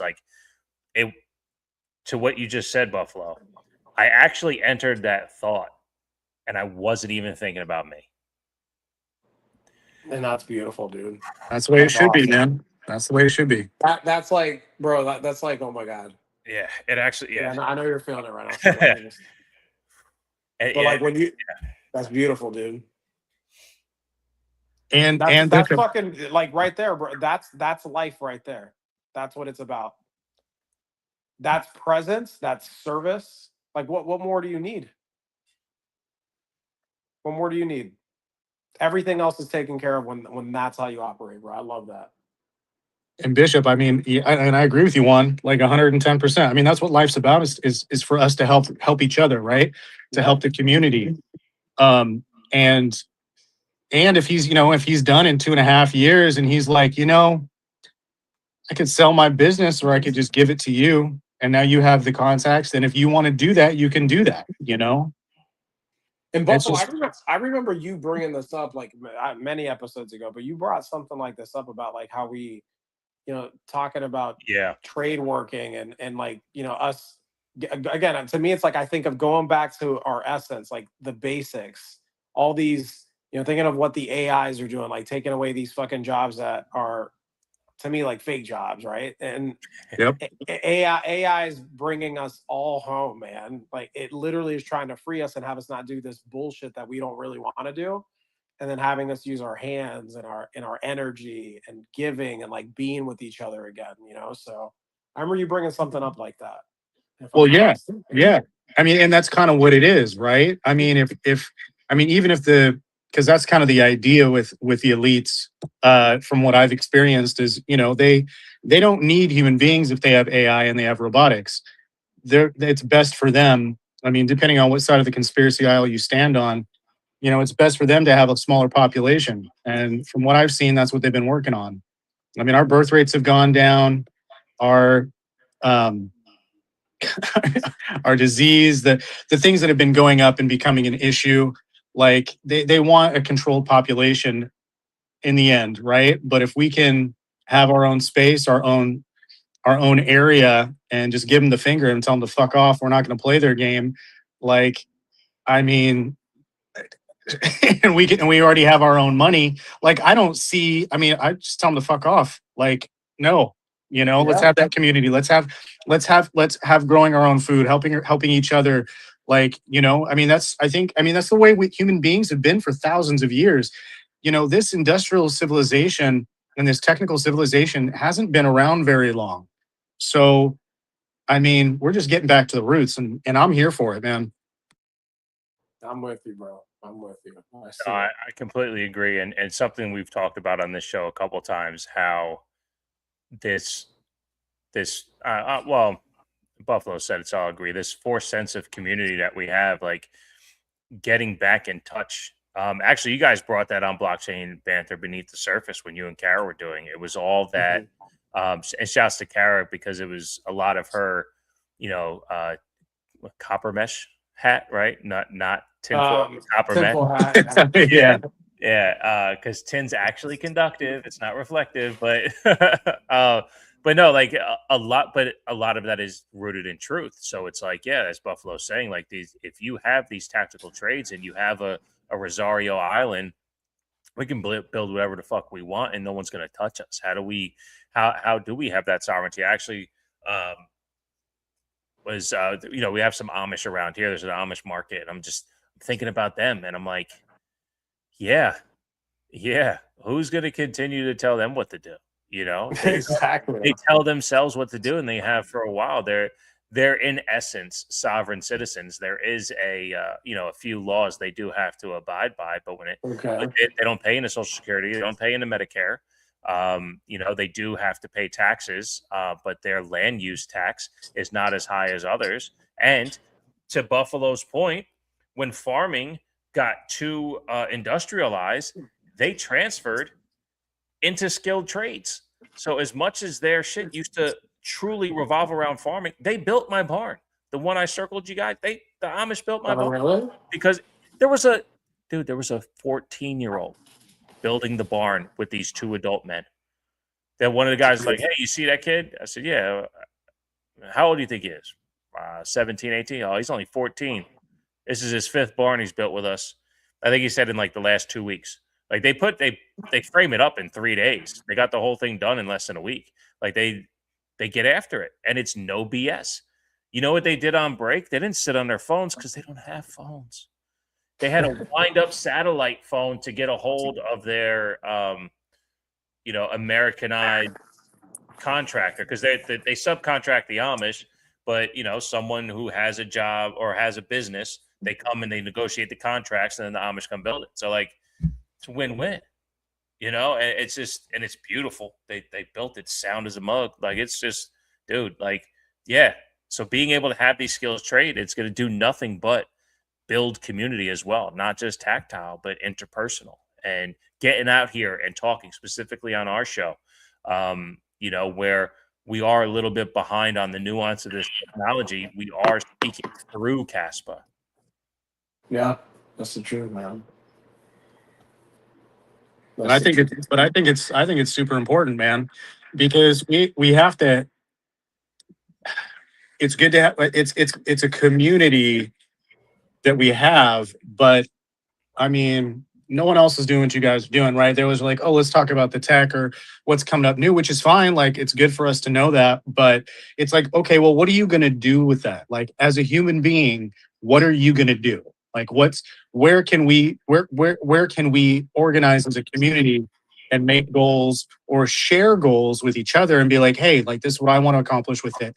And the other person's like, well, I want to do this, or hey, that's a really good idea. Like, that sounds good to me. Like, hey, like, if we're going to have this government overreach come in, you know, or we're going to have this, I mean, it's this sovereignty that we get to have.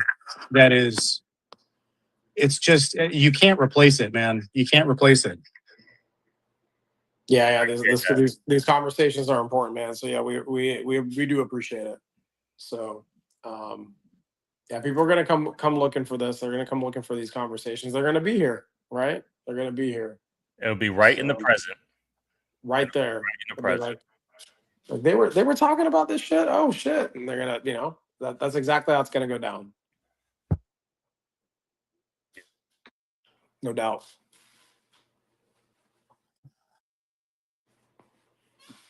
Touched on some real shit right there. How we feeling, brother? I feel fulfilled. That's the first word that came to my head. I feel fulfilled.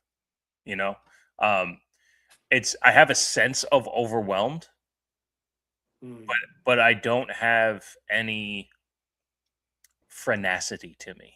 You know, like, I don't feel any franticness. I don't feel any anxiety, nothing like that. So I actually, instead of being overwhelmed, which can feel consuming, I actually feel fulfilled.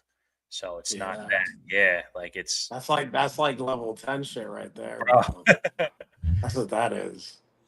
That's like you vibing, and dude. I mean, we've been right here. We've been right here witnessing it all, you know. So that's gonna be cool. Anybody that checks us out from like episode 1 and just seeing fucking you vibing into this shit, let's go. Let's go. Appreciate it. This is beautiful, dude. Yeah, like we had a conversation because, like, you know, I'll share this with the peeps, right? Like I have to step back sometimes because I am so fucking intense, and like I do want to like move through shit. And you know, Bishop has to, like, what I appreciate about Bishop is he's like, okay, but like, what are you trying to say? And I realize, like, sometimes I'm a little ahead of myself, you know, so it does take me to, you know, I talked about earlier, like it takes me understanding like the container, like who I am in my family, like my family feel the way you felt with me, like going back and forth on some of these voice notes. I'm like, oh, that's how my dad and my brothers feel around me. Cause like, I'm always like, let's go. And I come from a place of love doing it, but like something I've been able to practice with you and just, you know, the people that I do love and I care about in my life is just like, okay, man, like you can lead, but you can't fucking force anybody here. You gotta let them come at their pace. So this has just been cool, brother. It's been cool to be a part of this conversation, to see your evolution, to feel my evolution. Because, like, you know, I gotta chill out sometimes, bro. And like, I am chill for the most part, but you know, Bishop gets like that side of me that's like, let's go, go. So I'm glad we actually we were thinking the same thing. The frequencies hit us. You know, we were thinking the same thing. We've had some heightened voice notes where I think we weren't connecting, and you said it beautifully, where you recognized your frequency, and you also recognized I couldn't match it in that moment. But where the disconnect was coming from was,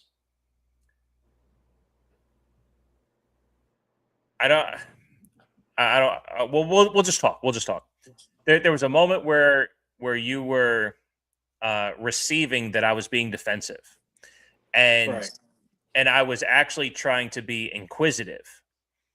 And truth, voice note was the wrong medium, and we didn't lock in on a phone conversation. That's my immediate truth there. But also, there was no reflection on my part. I could have listened to your message and waited 30 minutes, 2 hours, and gone, okay, I now have fully received this, and I can now relate better and say, hey, I see where you're coming from. I would just like to let you know that the frequency I'm at, I will try to meet you there. In the meantime, we can adjust however it needs to look for you to feel more at home in your frequency. Because when we're that far apart on energy, there's really nothing you can do. Like when something's super hot and super cold, or something's moving really fast and something's standing still. Yeah. No, it doesn't work. You can't just jump together, right? Like You can't. No, you yeah, can't. and that's what I felt like we were doing. It's like, well, we're not in the same atmosphere right now, but we're trying to make it happen. And it's like, well, nothing's happening. And we actually, the last 2 voice notes we sent to each other, we both started it with, okay, but I didn't listen to everything you just said, but here's where I'm at right now. Exactly. I'm like, it was like we both said the same thing because it just wasn't the right framework. But I never once thought you were wrong. And I just didn't know where to see that you're right. And that's where, trying to figure out like, okay, where's the actual frequency lying in, and how do we get right there? And I think you actually, Juan's last voice note was, honestly, all this really isn't that important. Let's just take a breath and connect. And I'm like, yeah, it's not yeah, that serious. yeah. And then that's where, I mentioned on the show, like my last voice note, I was sending back to him like with that same type of thing. And then our pet hawk just flew onto the fence. And then, and I'm like, oh, I'm gonna send you a picture. And by then it flew down to the grass. And I'm like, I'm just seeing all this beautiful nature. And like, what the fuck is this conversation even about again? Like, no, man, this is Yeah. we're so good. We're so good. Yeah. So it's beautiful that at the end of it, because I'll tell you this much, like in the beginning, I felt really tight because I wanted so bad to meet you where you were so I can enjoy what that is. Because honestly, like we haven't been able to do that in so long because of the proof of work, where we used to send these, I mean, you guys heard it, 10 minutes each, back and forth in one day, where now like we barely get the opportunity because proof of work is that important. So I missed it. I missed that, that frequency building that we would do. And it just, it didn't get us where we could actually stay within ourselves. And it was great recognition on your part. I appreciate you so much for that. And even in your response to me after, I was just like, yeah, we did it. Like we got exactly to where we needed to be. Yeah, man. Yeah, it's beautiful. Like to me, and again, going back to what I brought up several times over the past 3 weeks, bro. Like whenever I just know this for myself, like I've seen too much, I know too much, and I've talked about like I think this show's a beautiful thing, but it's also on a platform where if you talk about some shit, like they won't, they could flag it. Our show's not big enough yet for them to do that. So I am thinking like that. And I built some shit in my life. Like I understand that world. I understand how to fucking navigate it. And it's not time for me to like be trying to drag anything that's not like authentically and genuinely there. So for me, I always say this shit. It's not about being right or wrong. It's about being here and being in present and recognizing like what is, So for me, it's like I know this about myself. It's a common theme. Like I get way too ahead, and I don't realize like I I'm a leader. That's what I fucking am. I'm a quarterback. Like I'm the first of 3 children. I'm the first in my family to do a lot of shit. So it's just my personality, and I do everything. If it's not like if we're in conflict, then I'm not operating from like true love. And I told you on the voice, like I love you, brother. Like I do. Like I love every single one of these people, and I mean that when I say it. Like it's there's a love you have for your family, your significant other, your child, your dog, and all that. There's all that. No, I'm talking about something like an encompassing thing that I know the world fucking needs at its core to like shine through, because this is about like freeing people up and for them to find their mental sovereignty to navigate life like we've been able to see you do over the past 11 months, and like come and see everything that you've done, bro. Like this is what life is about, dude. Like this is why I came here. Like I know why I'm here, and I know it's just a smidget of my fucking experience, right? Like our souls are eternal, and I know that, So that's where I'm gonna hold the container. Actually, it's not a container. That's where I'm gonna hold the space, and for us to be able to vibe into that shit, because it's only a matter of time, bro. And I've said it. Like the truth is gonna set us all free. So I can be an asshole. I can be a dick, Fuck yeah. Yeah, I know that. I know it, So I always come back around. I'm pretty quick, though. Pretty quick to let it go. I'm like, yeah. This doesn't feel nice. I don't like how it is right now. No me gusta. Well, let's let it fucking go then, So that's where I get to. No, that's beautiful. And I never felt in any way where actually I didn't think you were being a dick, to be honest. I did sense there might have been some transference of energy. So maybe something else had sparked maybe the direction in which you came forth with your message to me. Or maybe it's just where you were at that time. Like you said, you can be a dick sometimes. I never. Yeah, and just and to give a little bit more context too, so that because I feel like we're somewhat talking, and I don't know if we're talking in circles. We can let it out. Yeah, we could. Yeah. So it was like for me, it was like I've talked about how words. So for me, it was about standard, and I put out a little poll. I didn't mean for anybody to see it. I'm like, what is it like for a poll? Because I think our homeboy over there, like one of you guys responded to it. I'm like, oh shit, I didn't mean to keep that up. So I'm all about evolving and obviously wanting to be here for what the community wants. So to me, it was just about like the Kaspa standard. Like, what does that signify? And what is this show about? And I just realized that it wasn't about the show. It's about like my evolution and what I bring to the show, and how I talk about how we talk about how Kaspa and Bitcoin are just nouns to ideas. So it's just like, again, you can't force that on anything, and it had nothing to do with the show. I had to do more with like my experience and like what I have going on. So the show is live on the Kaspa standard, and like I was just like, yeah, that just makes sense for it to be that. That's what it is. I do want to tell you, I heard you, and I felt what you were saying, that the word standard itself can feel as if it's putting things in a box, that it's not. That's what, yeah. Yeah, that it's not allowing for evolution. And my immediate response, without letting it sink in, was I felt like standard was actually formulating what a baseline would be, like a base layer for that expansion, like a Genesis block. Like this is the beginning of which, and the only other way I was in essence defending the word standard was how I came up with the name for the show, was because everyone was saying, well, the Bitcoin standard,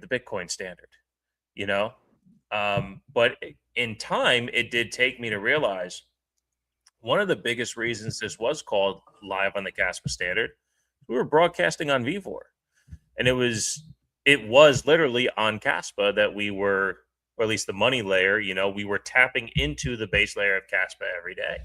So, it takes time to for me to at least, formulate ways to understand where your truth is in terms that I could see it. But then also it may take a little bit more work on your side to bring me to your truth, because your level 10 where you operate is so elevated as a thinker. You're so broadened. You have all the same tools that I do, and I know that we know that here. But even your hat is full of the cosmos that is within. Because that's where it goes, bro. That's what I'm saying. Like, I see things. I see where it's going. Like, I don't even want to say 5-10 years from now, but like I've always been like this, and I do trust that more. But like I said, I can't drag it just because of that, because I'm not always like spot on. And then I find a way to kind of mix that into my life in some capacity. So that's what I'm doing. It's just like, that's why I'm an entrepreneur. That's why I build shit. That's why I create stuff. And so it's just more of that energy that I need to spread around, and within, like, this show is super important to me, and having these conversations, like I've told you, I'm not doing this with anybody else.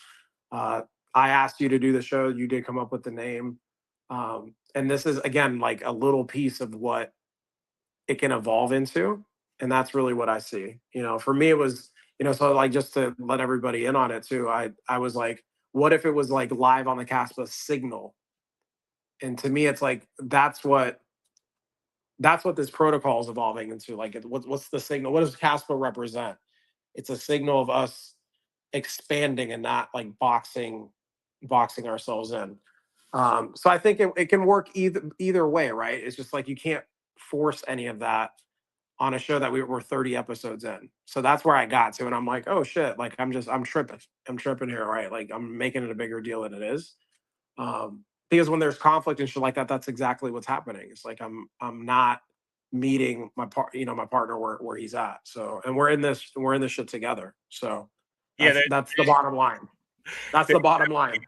There was definitely one voice note where I was like, dude, I'm trying to meet you where you are. It's just, yeah. That's when I was like, I'm being a dick right now. I was literally reaching in the air when I said it. Like, I'm trying to, man. Like, it's so far away, because I understood the perspective in which you came at. But like, that's just the perspective part. But like, in terms, I'm like, it's just a word.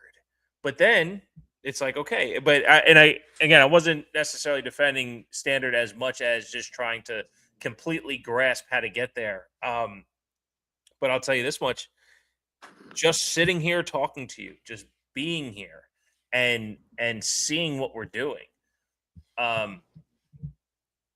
like, the frequency of Kaspa sounds better for what we do. That's okay. That could be like, and frequency encompasses signal, and that's that. You end the show with the frequency of truth seekers, and the truth is catching on. That.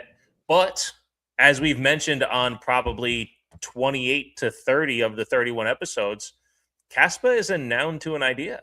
Yes, sir. So I think we've done that like 28. Maybe it's like 31 of 31. It might be 31 of 31 episodes. So even because there was one voice note again where Juan goes, and Kaspa has to stay a part of the name, and it clicked to me. I'm like, for sure. No, that was one of the things that he said is just a noun to an idea. So Kaspa actually doesn't have to. One of the things we said early on is that the show may evolve into live on the sovereign standard, because we talk more about sovereignty and like this whole, idea. The name of the show is just a title to the idea. Ooh, that's levels right there, bro. Like, you're fucking serving me up right now. Hell yeah, I love it. Exactly. So that's why I wanted to meet you where you were, because I knew where you were coming from a perspective, but I even felt like maybe you were reaching to a place that wasn't even authentic to yourself, when your frequency might be a little bit more mellow, and I think with a true honest conversation, if we titled this show The Frequency of Sovereignty, we'd probably never change it or even think about it, because we do operate from a sovereign perspective, and the noun to the idea of the greatest money of all time happens to be Kaspa, Yeah, there we go. It's the truth. That is the truth. Here we are, brother. It's funny that you said that I'm good at names, and I just came up with that one today. It happens with the dogs too. My and I guess another reason why I feel so fulfilled and why I've kind of been floating more in my level 10 the last couple days. The three of us, my wife, my son, and myself, we had just met with Wasabi at the kennel, and his given name there was Wubby Subby. They always change the names so they can kind of help them detach from their owners when they get. So it was Wabi Sabi. That's what it was, Wabi Sabi. So and most of our dogs, with the exception of Gizmo, their names end with a double E. It's just kind of been a trend that we do. And so my son was like, "Well, it's got to be Wasabi," and I'm like, "Well, yeah, that's just." But I was in the shower the day before, and I go, "If we meet this dog and it works out, I think Wasabi Charles would be pretty cool." Like, I don't know why, just Wasabi Charles just sounds pretty fun. So we're at the house. We're at the house and we're talking after we did the visit, and my wife just goes, "I think if we get him, we should rename him Charlie." And I'm like, "Oh, that's odd." Okay, and then my With son, 2 E's? yeah, with 2 E's, of course. And my son's like, "But I really think Wasabi's cool." And I'm just like, I'm in the background, just going, "Mm-hmm, mm-hmm." And then my son is just like, "Dad, you got to do it. What do you got? What do you got?" And I told them, I said, "Look, I actually came up with Wasabi Charles," and they just like, "What?" Like this. Yeah, so like it hit. It did, and it was like we did it, and I was, Nice. and thanks to you reflecting to me how to stay in the present. From that moment, though, that's when I knew this was going to happen. I knew we were going to get him. That was on Saturday. We had to wait until Tuesday to do the in-home visit so he can meet our dog, sniff around, all that stuff, make sure it was a fit. But I knew that day. As soon as we go meet him, as long as everything goes right, okay, afterwards, the second the names lined up that way, I go, yeah, he's going to be ours. And I stayed in the present as best I could. Beautiful. I kept bringing them to the present. I'm like, this. Yeah. Right Look at you, dude. That's great. It was beautiful. It was beautiful. I have a great video of my son. So the visit happened at 1:30 p.m. He gets off the bus at 2:30, and I heard his bus coming. I'm like, okay. I waited about 5 minutes because it takes him a little bit to walk to the house. I hit record so I can catch him when he walks in the door, and just like a great kid, he brought the trash cans up first before he came in the house. Oh, Damn, I had to delete that one so I could redo it. And yeah. my wife, I said, he's so good. He just put the trash cans away first. And she sent me a crying face emoji because she was so proud of him. Because he's been so excited since he saw pictures. But I took video. He walks in the door. The dog gets up, runs right to him, rolls on the floor. They did the whole thing. It's beautiful, dude. That's awesome, bro. So, yeah. Oh, that's great. Yeah, we just, as a family, we aligned to help give him a home, man, and it's a beautiful thing. So yeah, man, that's abundance right there. Like that just shows you like that loves the answer, man. That's all I hear. That's all I hear right there. It's like that's providing a home for a beautiful, beautiful new member of the family, right? Yeah, I love that, bro. I called him the newest piece to our chessboard. Yeah, I love it. I love it. Oh, fantastic. Well, I did just tell kind of the same story twice, but it did have to do with operating with love and being in the frequency. But yeah, shit, we're right around 10 minutes to 2 hours. Gonzo just hopped on. If he's got anything he wants to let out there, it'd be great to hear from Gonzo. If he wants to promo his show for tomorrow. That's cool. Oh yeah, the Ogo Pogo. That's tomorrow. Yeah. You want to promo the Ogo Pogo? Hop on as a speaker. Anyone else that wants to come up and speak too. But yeah, we usually hit about 2 hours, and I think by telling the same story a few times, lets us know that we're about there. So and Buffalo too. Feel free to hop on and speak a little more if you'd like. But then we'll get out of here. If that's cool with you, Juan. I mean, I don't want to just. Oh yeah, no. I'm good, bro. I'm flowing with it. I'm right here. I'm right here. I think the lion's mane has me like Nice. skate. Nice, man. Does Gonzo want to step up, or is he just chilling? We just got an additional comment on the space, so maybe he said, "I can't talk right now." That's a terrible Gonzo impression. Give me a couple minutes. All right. We'll give you some time. Well, Bishop, Outside to speak in his car, you know what I mean? there you go. Well, to speak to your new member of the family, I gotta say, like, props to you for being like, okay, I'm going down. I'm gonna get this dog. You know, he's he's not a puppy. He's 6 years old. He just wants some love, and he's a good dog. And I mean, that's how I would do it. And I've had friends in my life. Well, they'll drop like $2,000 to get some random weird dog mix or whatever. Believe it or not, we're not friends anymore. But I'm not saying that's the reason. It's just different types of people. But I got nothing but respect for that. So good for you, man. Like that's a loving attitude, So good on you, brother. Because there's those dogs need love too, And I've seen a picture of your puppy, and some people would be like afraid of that dog or whatever. He looks happy to me, but some people be freaking out because of whatever, what type of dog it is, or how big he is, or they don't want him to shit that big in their house or whatever.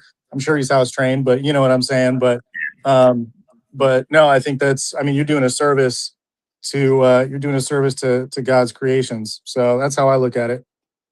Love that.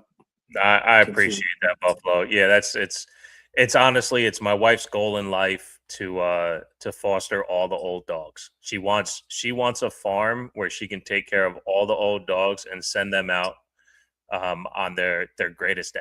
I might have shared on here. We had a dog. The last time we adopted a dog was in 2019. We got him September 13th, 2019, and he didn't make it to August, or to the middle of August of 2020. And smack dab middle of the pandemic, we found out he had a nose tumor. It was going to cost $15,000 just to scope it and not guarantee that the cancer would be taken out. And this dog became such a member of the family. I mean, it got me again. This was fucking 6 years ago. You know what I mean? That's rough, man. We had him for 11 months. He was a street dog. He had no teeth, broken tail. Within a week of having him at the house, he opened up the fridge, ate a whole turkey. We couldn't pen him in the house because he was a street dog, and we actually ended up putting in a dog door at our house, and it changed the game. As soon as we put the dog door in, he would come inside after 4 hours outside, and he would just roll around on the floor, just re-stretching out and all this stuff. And he's just beautiful. So once we realized because look, we live on an acre, we fenced off like a third of an acre for our dogs to get out and run. Once we realized what we can provide, it's amazing. This dog, they would tell us, oh, well, he bites towels, he plays with balls and will never give them away. This dude has not chased a ball once here because he has enough space to stretch out and run and roam. He doesn't need balls. We tried to get him to play with towels, to do tug of war. He doesn't want to because he's getting his energy out. We can create that space. So yeah, man, thank you. I appreciate that. It's definitely going to be a part of our lives going forward to continue to go down this path and truly, like you said, help God's creations, because for the most part, none of these dogs asked to be here. They're all descendants from wolves, and not one of them looks like a wolf. So if it doesn't look like a wolf, it didn't ask to be here. It's up to us to take care of them. And yeah, it's a goal of ours. So thank you, Buffalo. I appreciate it.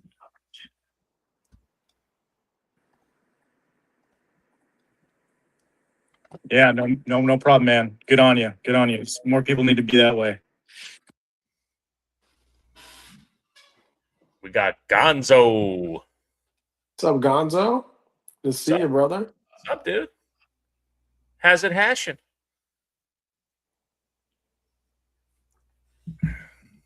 He's muted. I don't know if he knows that. Or maybe he's not ready.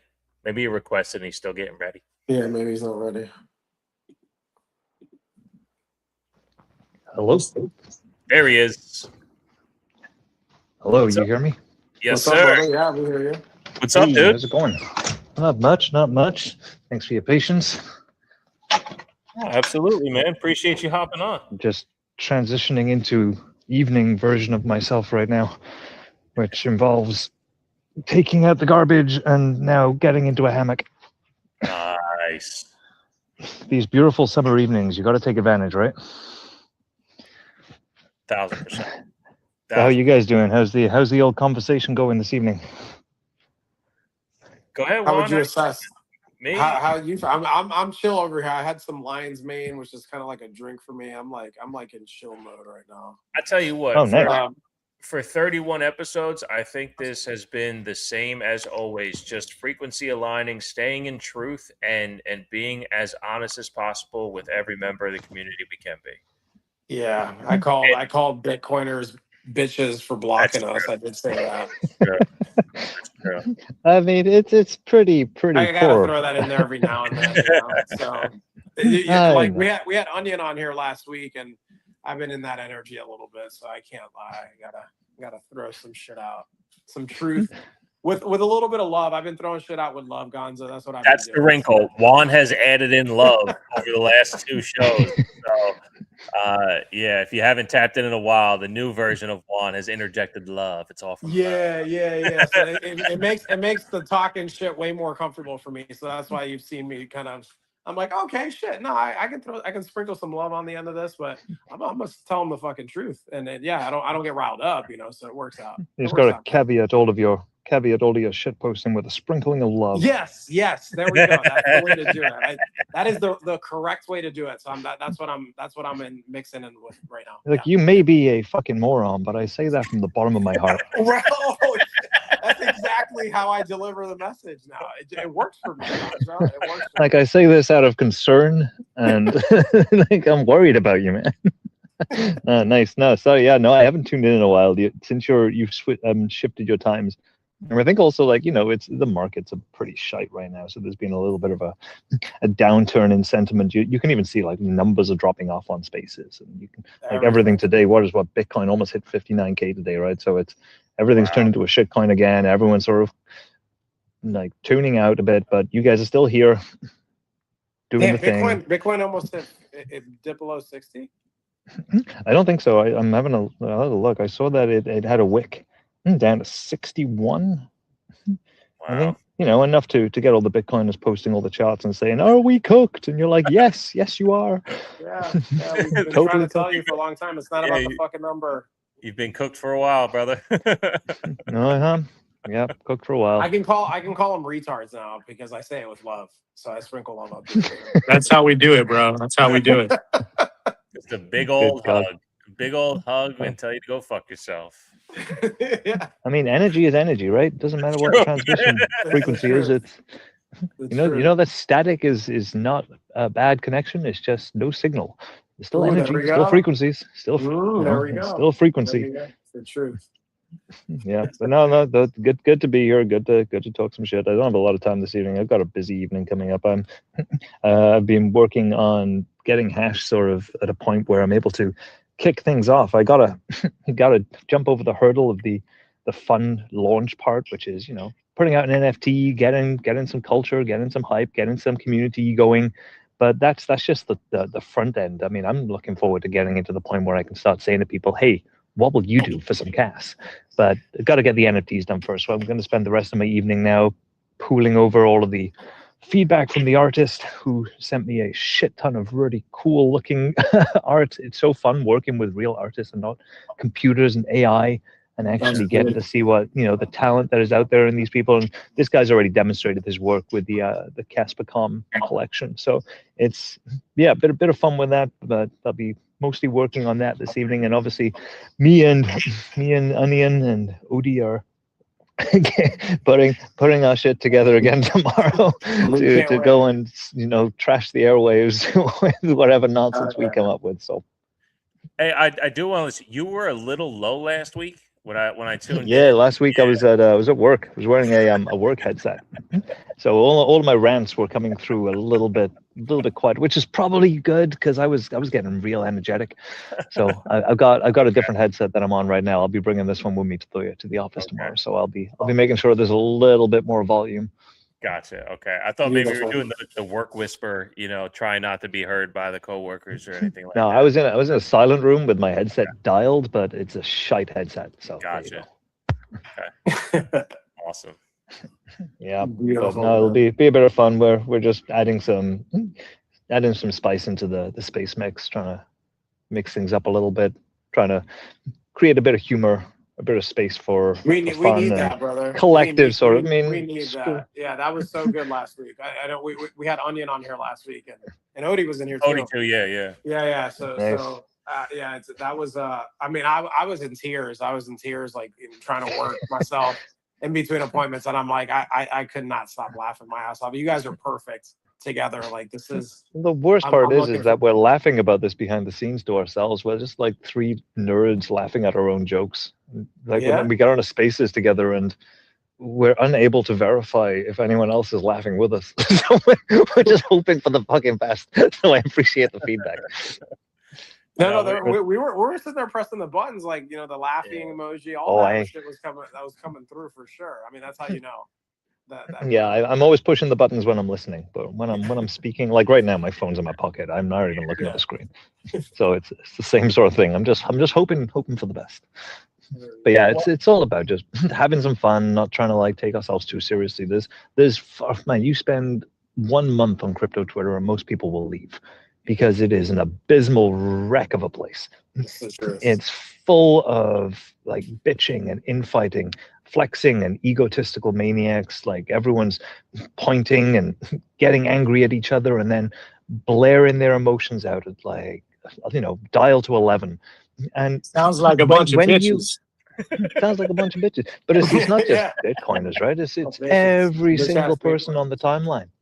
The thing is, I find the Caspians are a little bit less jaded than that. We sort of aired and worked through a whole bunch of other grievances over the throughout the last couple of years. I feel like we're a little bit hardened, a little bit weathered, but at the same time, there's so many rattled emotions. So the Ogopogo is about bringing things down a notch and saying that it doesn't fucking matter. We're here to have fun. If you're here at all, just stop taking yourself so seriously. You've done your homework. You've done your research. Yeah, no, if you've done your homework, if you've done your research, your convictions are never tested online. Your convictions are tested whenever you decide to buy or sell. So the Ogopogo is about turning off the charts and laughing at each other. There we go. That's fucking amazing. I love it because honestly, that's the humor side of what we do here. That we don't talk charts and prices here. We just don't. It's because within the protocol, what it allows you to do, and then you guys literally operate that way, but you take the piss out of it. You literally are showing the power of the Kaspa community. And as corny as that sounds, it is the fucking truth that regardless of price, this is what conviction looks like when you're saving in the truest sound money.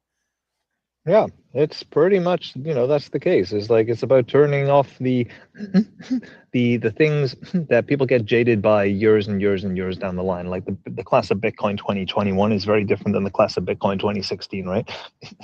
And I'm sure it'll end up with Kaspa at some point. But did either of you tune into the spaces that Trav put on earlier? Oh yeah, it was interesting. Yeah, I was in there for a little bit, not for the whole thing. I didn't get a chance. It was interesting.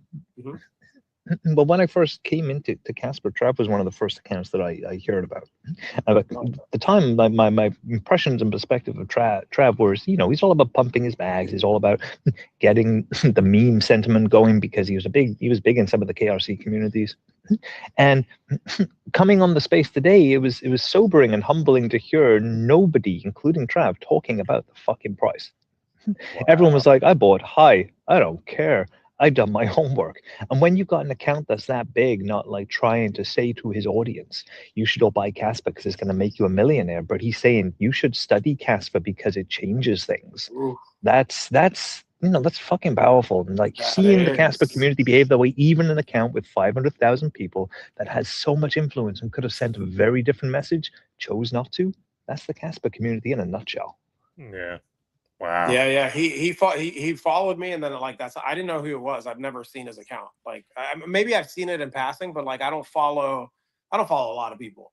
I follow people who follow me back, but it's You only I follow got on whiny I got on bitches. there because I saw everybody was on there. What's that? Yeah, they're all little bitches. But I saw everybody that was on there, and I I listened in. I was like in between appointments, and I'm like, you're right. It just the conversation is. I see that shift happening, and that's what Bishop and I were talking about earlier too. And I kind of brought you shed light on that. It's just we're not we're the community that like we're pillared in our convictions, right? So it's not about the fucking price of Kaspa. This is about principles. It's about what this foundation represents. And like you just said, it's not that serious, So we have to shed some light on this, and this is just a great time to do that because, like you said, a lot of sentiment that is fucking down in the majority, but we're still here. We're still here because we're not attached to that fucking number. Sentiment's gone completely. Sui's Yeah. going down. Charles Hoskins is saying Cardano is doomed.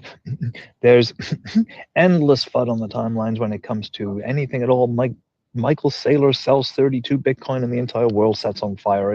This is the point of the markets that we're at right now. It's all correlated with news and world events, and it's just ebbs and flows. And this, if it was about the price, if anyone truly was owning in Kaspa for the price, it would have gone to zero by now because everyone would have jumped ship. But it's not. It's about hashing. It's about security. It's about decentralization. It's about sovereignty. It's about what can be solved when you cut out people who are in the middle. And Kaspa does that in every facet of every element of every part of anything that I can put my finger on when I look at the use case potentials. So it's not about the money. It's not about the price, but it is. I mean, we all want it to go up. We all want it to appreciate. We all want it to be able to be situated in a place that makes sense. I mean, I'm not putting money into Kaspa so I can have less spending power. Right.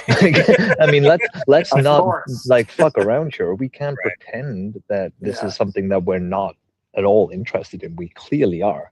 Just a matter of time.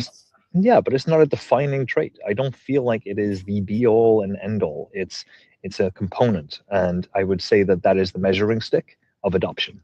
And that's how I see it. If Kaspa gets to the point where we feel adoption is doing well, price will follow. And if it doesn't get adopted, price will sink. That's the simple thing. But it doesn't change the fundamentals. It doesn't change what's being solved. It doesn't change what potentials can be achieved. None of that changes. In fact, it's only evolving. It's only getting better.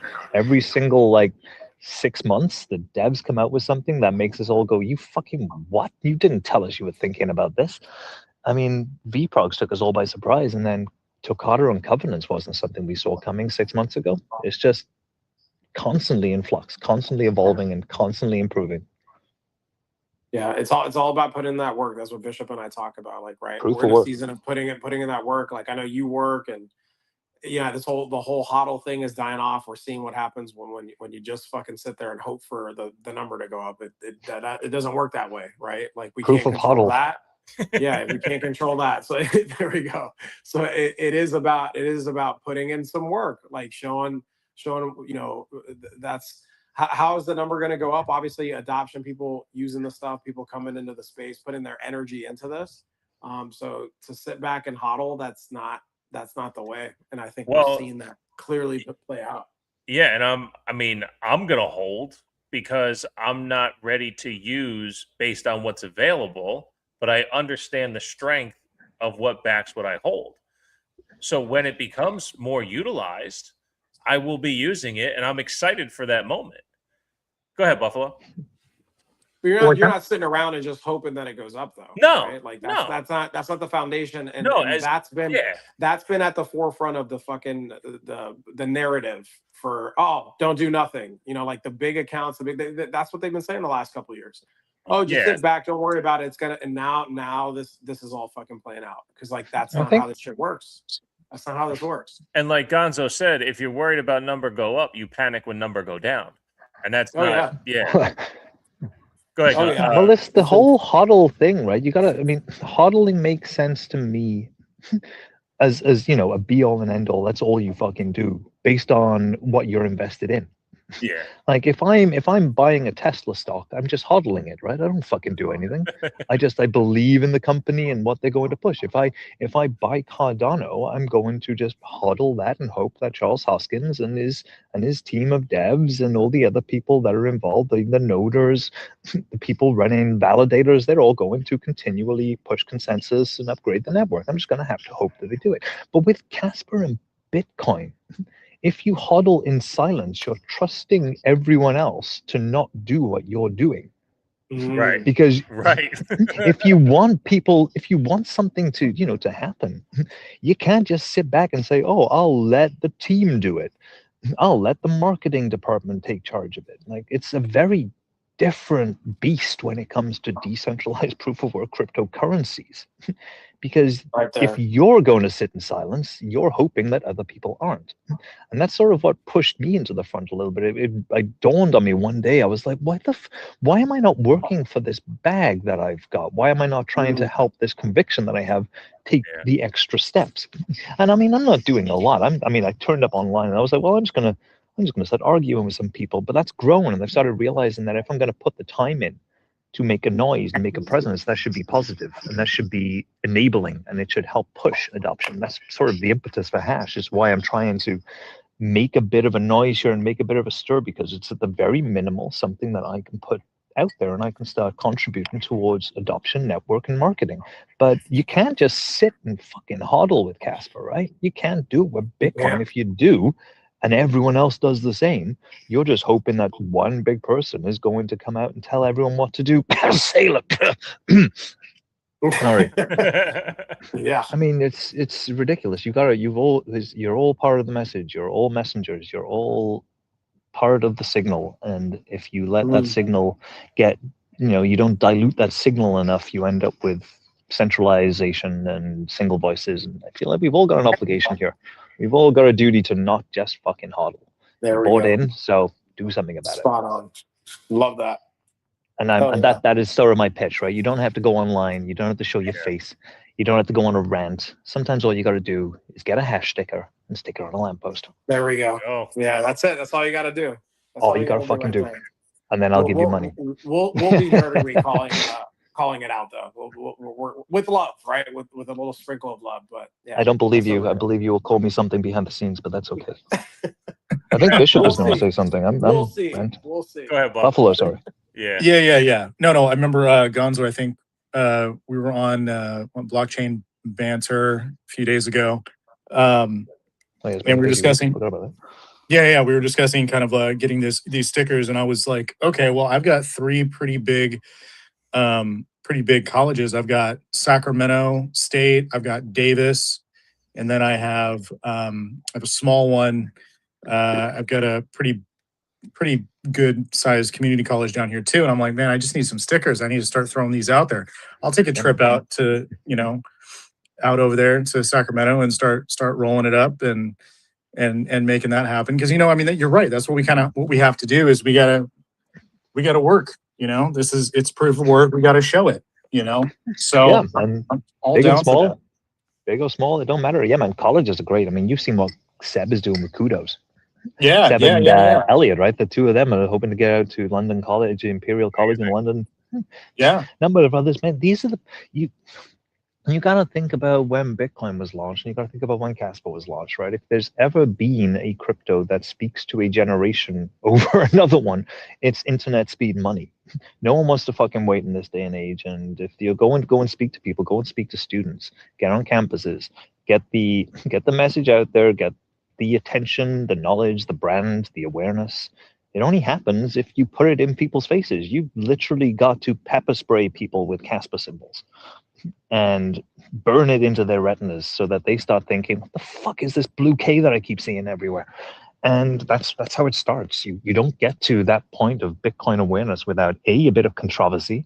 I'm not saying we should relaunch the Silk Road, but maybe there's a use case for a decentralized cryptocurrency like Kaspa there. But I mean, a bit of controversy helps, but so does people flash mobbing the entire streets and sticking stickers everywhere and posters, Oh yeah, absolutely. It's impactful. Absolutely. And I wanted to speak to this really quick with the Takata update. And correct me if I'm wrong, but with Takata we can have native stables. Is that correct? You're speaking to the wrong person. I don't Transmitting- want to say yes or no to that. I'm not sure. I know the infrastructure is there. I'm not sure if it'll be able, but from what I'm seeing, from when I was reading up about it, it's we're going to be able to have native stables, like L1 stables, which is really big in my opinion, because I know it was Juan talking about this a while ago, but it's going to be a great thing when I can just take my paycheck and I can just buy Kaspa, and then I can run it. Like if I need to spend, or I'll take a certain amount up for the month, and I can just run it through my Tangent wallet with a card, or because you can download the being able to pay right now, and I think it's Polygon is their stable. But when we have a native stable come out, then we can actually run all of our whatever we want to buy basically with the debit card on our phone, or the physical debit card that you can get from them, and you can just use that. That's kind of my goal to just make happen, because if we can have that on the native on the L1, then I mean shit, like I don't need a bank. I don't need all this other crap. It's gonna simplify my life, and we're gonna be operating on the Kaspa network, which is eventually where I want to be. Yeah, man. I think the stable usage will be huge, right? But Yeah. I think for me, I see stable usage as being like a really big catalyst for sort of bigger institutional level use, where you've got, if anyone's looking to move money on crypto rails, you're going to prioritize a network like Kaspa once it's fully fledged and operational. And it's going to be amazing for banks or businesses or institutions, trust funds, anything to use that rail and the stables that can be transacted on there. That's the huge push. For me, it's I'm not really sure where I would sit with it. See where you're coming from. I like the idea that Kaspa are putting forward. I want to research that a bit more about borrowing against rather than spending or selling it. But at the same time, Kaspa is designed to be spent and it is designed to be used. So the fact that you could switch over to a native stable, swipe your card, spend your money without needing to jump through all the hoops and bells and whistles is pretty fucking great. I mean, it's going to turn a lot of people off with that Tangent stuff because there is KYC. But I mean, at the same time, if you're not trying to hide anything, what's the problem, right? Well, the thing with the KYC is it is separate. So the rails that they use to be able to spend with the card is never connected to your actual wallet. That's what I've been told. I will research more. Yeah, I know Odie's trying to build that with Frostcard. Yeah. Yeah, and if anything, like the way I see, like stables and all that, I see it being the Trojan horse to like the real asset, right? Yeah. So the Trojan horse, it's right now we got to exist in both of these systems. We know one's falling apart, and it's just like the bridge to what's actually going to free us from that bullshit. So that's how I see all that. So anything that's going to bridge the gap, I support. And that's probably what's going to get the most influx of adoption would be having the initially, the native stables. And I know Rory had mentioned months ago about needing something called Fireblocks, and over the last couple of days, he actually popped back on Twitter and commented on someone with the Fireblocks explanation. So if you check the KII's replies, you should be able to kind of see what his explanation is there. I know he's a lot more familiar with the native stables. Over the last couple of minutes, we had 16-bit join the panel up here. We did mention about a half hour ago we're going to wind it down. So let's. I'm going to have to jump off. We got it going. We got it going. So hey, the frequency is what the frequency is, and Juan and I will never turn the mics off on the community. That is for sure. But if you're watching on video, you just saw Juan yawn. I'll wake up. We do have a little bit left in us, and we love talking to all you guys. So since 60-bit hopped up, let's hear from our boy over in Vegas.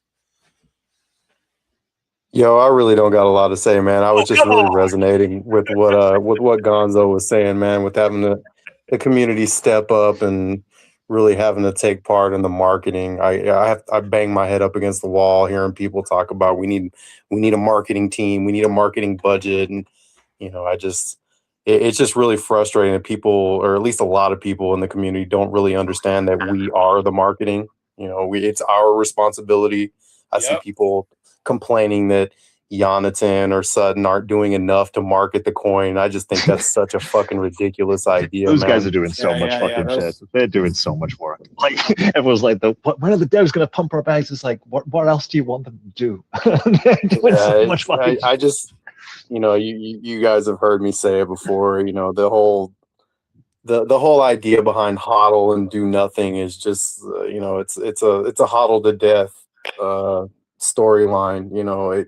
People that think you're just going to buy something and hodl and the fucking thing's going to go to the moon without any input or action towards making the project move in the proper direction. If your heart isn't in it, it ain't going nowhere forward. That's what kind of project that this is. And if you're not behind that idea, well then honestly, Cass was probably not for you. Exactly, brother. That right there is a lot to say. He just fucking brought it, man. Well, just when I hear somebody else talking, it's like they're taking the words out of my mouth, and Gonzo was just kind of going off, and I was just resonating a lot with what he was saying. I was like, I gotta get up there and say something, You just harmonized right there. That's what I heard. I heard a harmony of all of these voices coming together. That was beautiful. We've been practicing. That's the Kaspa. I stare in the mirror and give myself motivational speeches sometimes. Yeah, dude, that's what's up. We're vibing. We're in a frequency over here, Bishop. Man, that's what's up. I'm telling you, it's a beautiful thing, and like I said, we went 8 minutes late at the start of this because no one was here. We're just like that. Shouts to Buffalo and to tap the tip. I mean, you guys were here, but it's we started our stream like 2 minutes late. Yeah, we started a bit late because So if at 11:20, I was eating dinner, man. My bad. Me too, bro. I was winding it down. I'm like, oh shit, I got the show. Damn it. This is where we are. Meet us where we're at. You don't have to meet us when we're at, but we're here. We're here. We outside, bro. We're outside. Let's get it every Wednesday night, 8:00. 9 o'clock East, 8 o'clock Central, 7 o'clock Mountain, 6 p.m. Pacific. The Alaska one, the Hawaii one. Just keep going, man. We're global. Crypto got no time. It's recorded too. I can play it back. You're running out of material when Bishop is just reciting time zones. Yeah. We've been here 2 hours and counting. Just keep talking, Bishop. Just like I said, we were pretty tired about a half hour ago, but we love the community and we'll never stop you guys from talking. So no, we appreciate you guys hopping up here.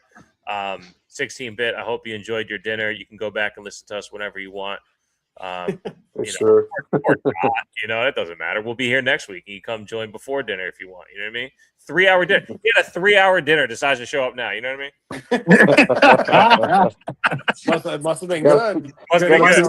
Slow eating son of a bitch. He probably took a little nap and shit. And he's like, "Oh fuck!" Taking a nap between bites. Right. Nah, man.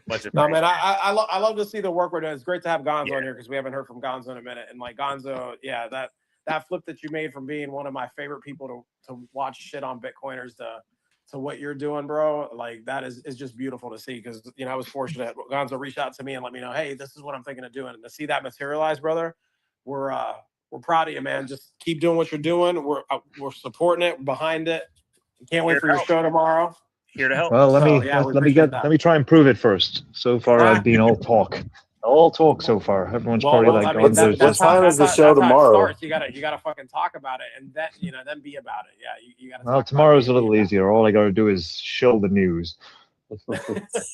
What time is the show tomorrow? 1 p.m. Pacific time. So Bishop, you can let everyone know the 75,000 time zone. That's 3-4 o'clock. It's actually only we're on it every single hour at some point throughout the day. 1 o'clock Pacific time. Yes, for sure. But I do have to. I'm gonna have to peace out now, guys. I got a bunch of shit to crack on with. Thanks for having me up, and we'll speak again soon. Yeah, appreciate it. Later, Gonzo. Peace. Oh, awesome. Oh, the best. You guys are the best, man. Much appreciated. Beautiful. Much appreciated. All right, let's cut it. You guys got anything else? You guys want to say bye? No, I just want to thank you guys for being here. It's been a good show. Glad you guys are showing up. I know you guys have been busy. You've been working. You've been, putting that energy out, making that happen. I know Juan's been busy, and Bishops, you got that new family member. But I'm glad you guys are still Oh, making yeah. time. No, I'm closing deals over here. Yeah, and Buffalo stuck around all episode today. I know last week I saw it at the very end. It was like, gotta jump, and I'm like, damn, like we could have had him on for a little bit, but no, we appreciate you hanging around all episode. Yeah, man. If I'm not working, I'll be here. Beautiful. Appreciate you, brother. And 16-bit, thank you for hopping in. Yeah, for sure, man. Always trying to support the show. You're the man. All right. Well, that, my friends and family and Kaspa loved ones, has been episode 31 of Live on the Kaspa Standard. I am Bishop at LOTKS.kas. That's Juan at Juan G Ramos 888. You can find the show at Live on the Kaspa on X and youtube.com/at Live on the Kaspa Standard. The spaces are ran on Juan's account, so if you want to listen to audio, go check out the past spaces. If you want to see us on YouTube, check out the YouTube channel. All links are in the description, as well as our promotional and sponsor links. If you want to send a little bit of energy exchange donation, we have LOTKS.kas and liveonthekaspastandard.kas. That's it for me. Juan, send us home, brother. Okay. Just remember, Kaspa's vibrating at the frequency of truth seekers, and the truth is catching on. Be humble, be kind, give it time. Love each and every single one of you. We will see you next week for episode 32. Shaquille O'Neal. That's a good There you go.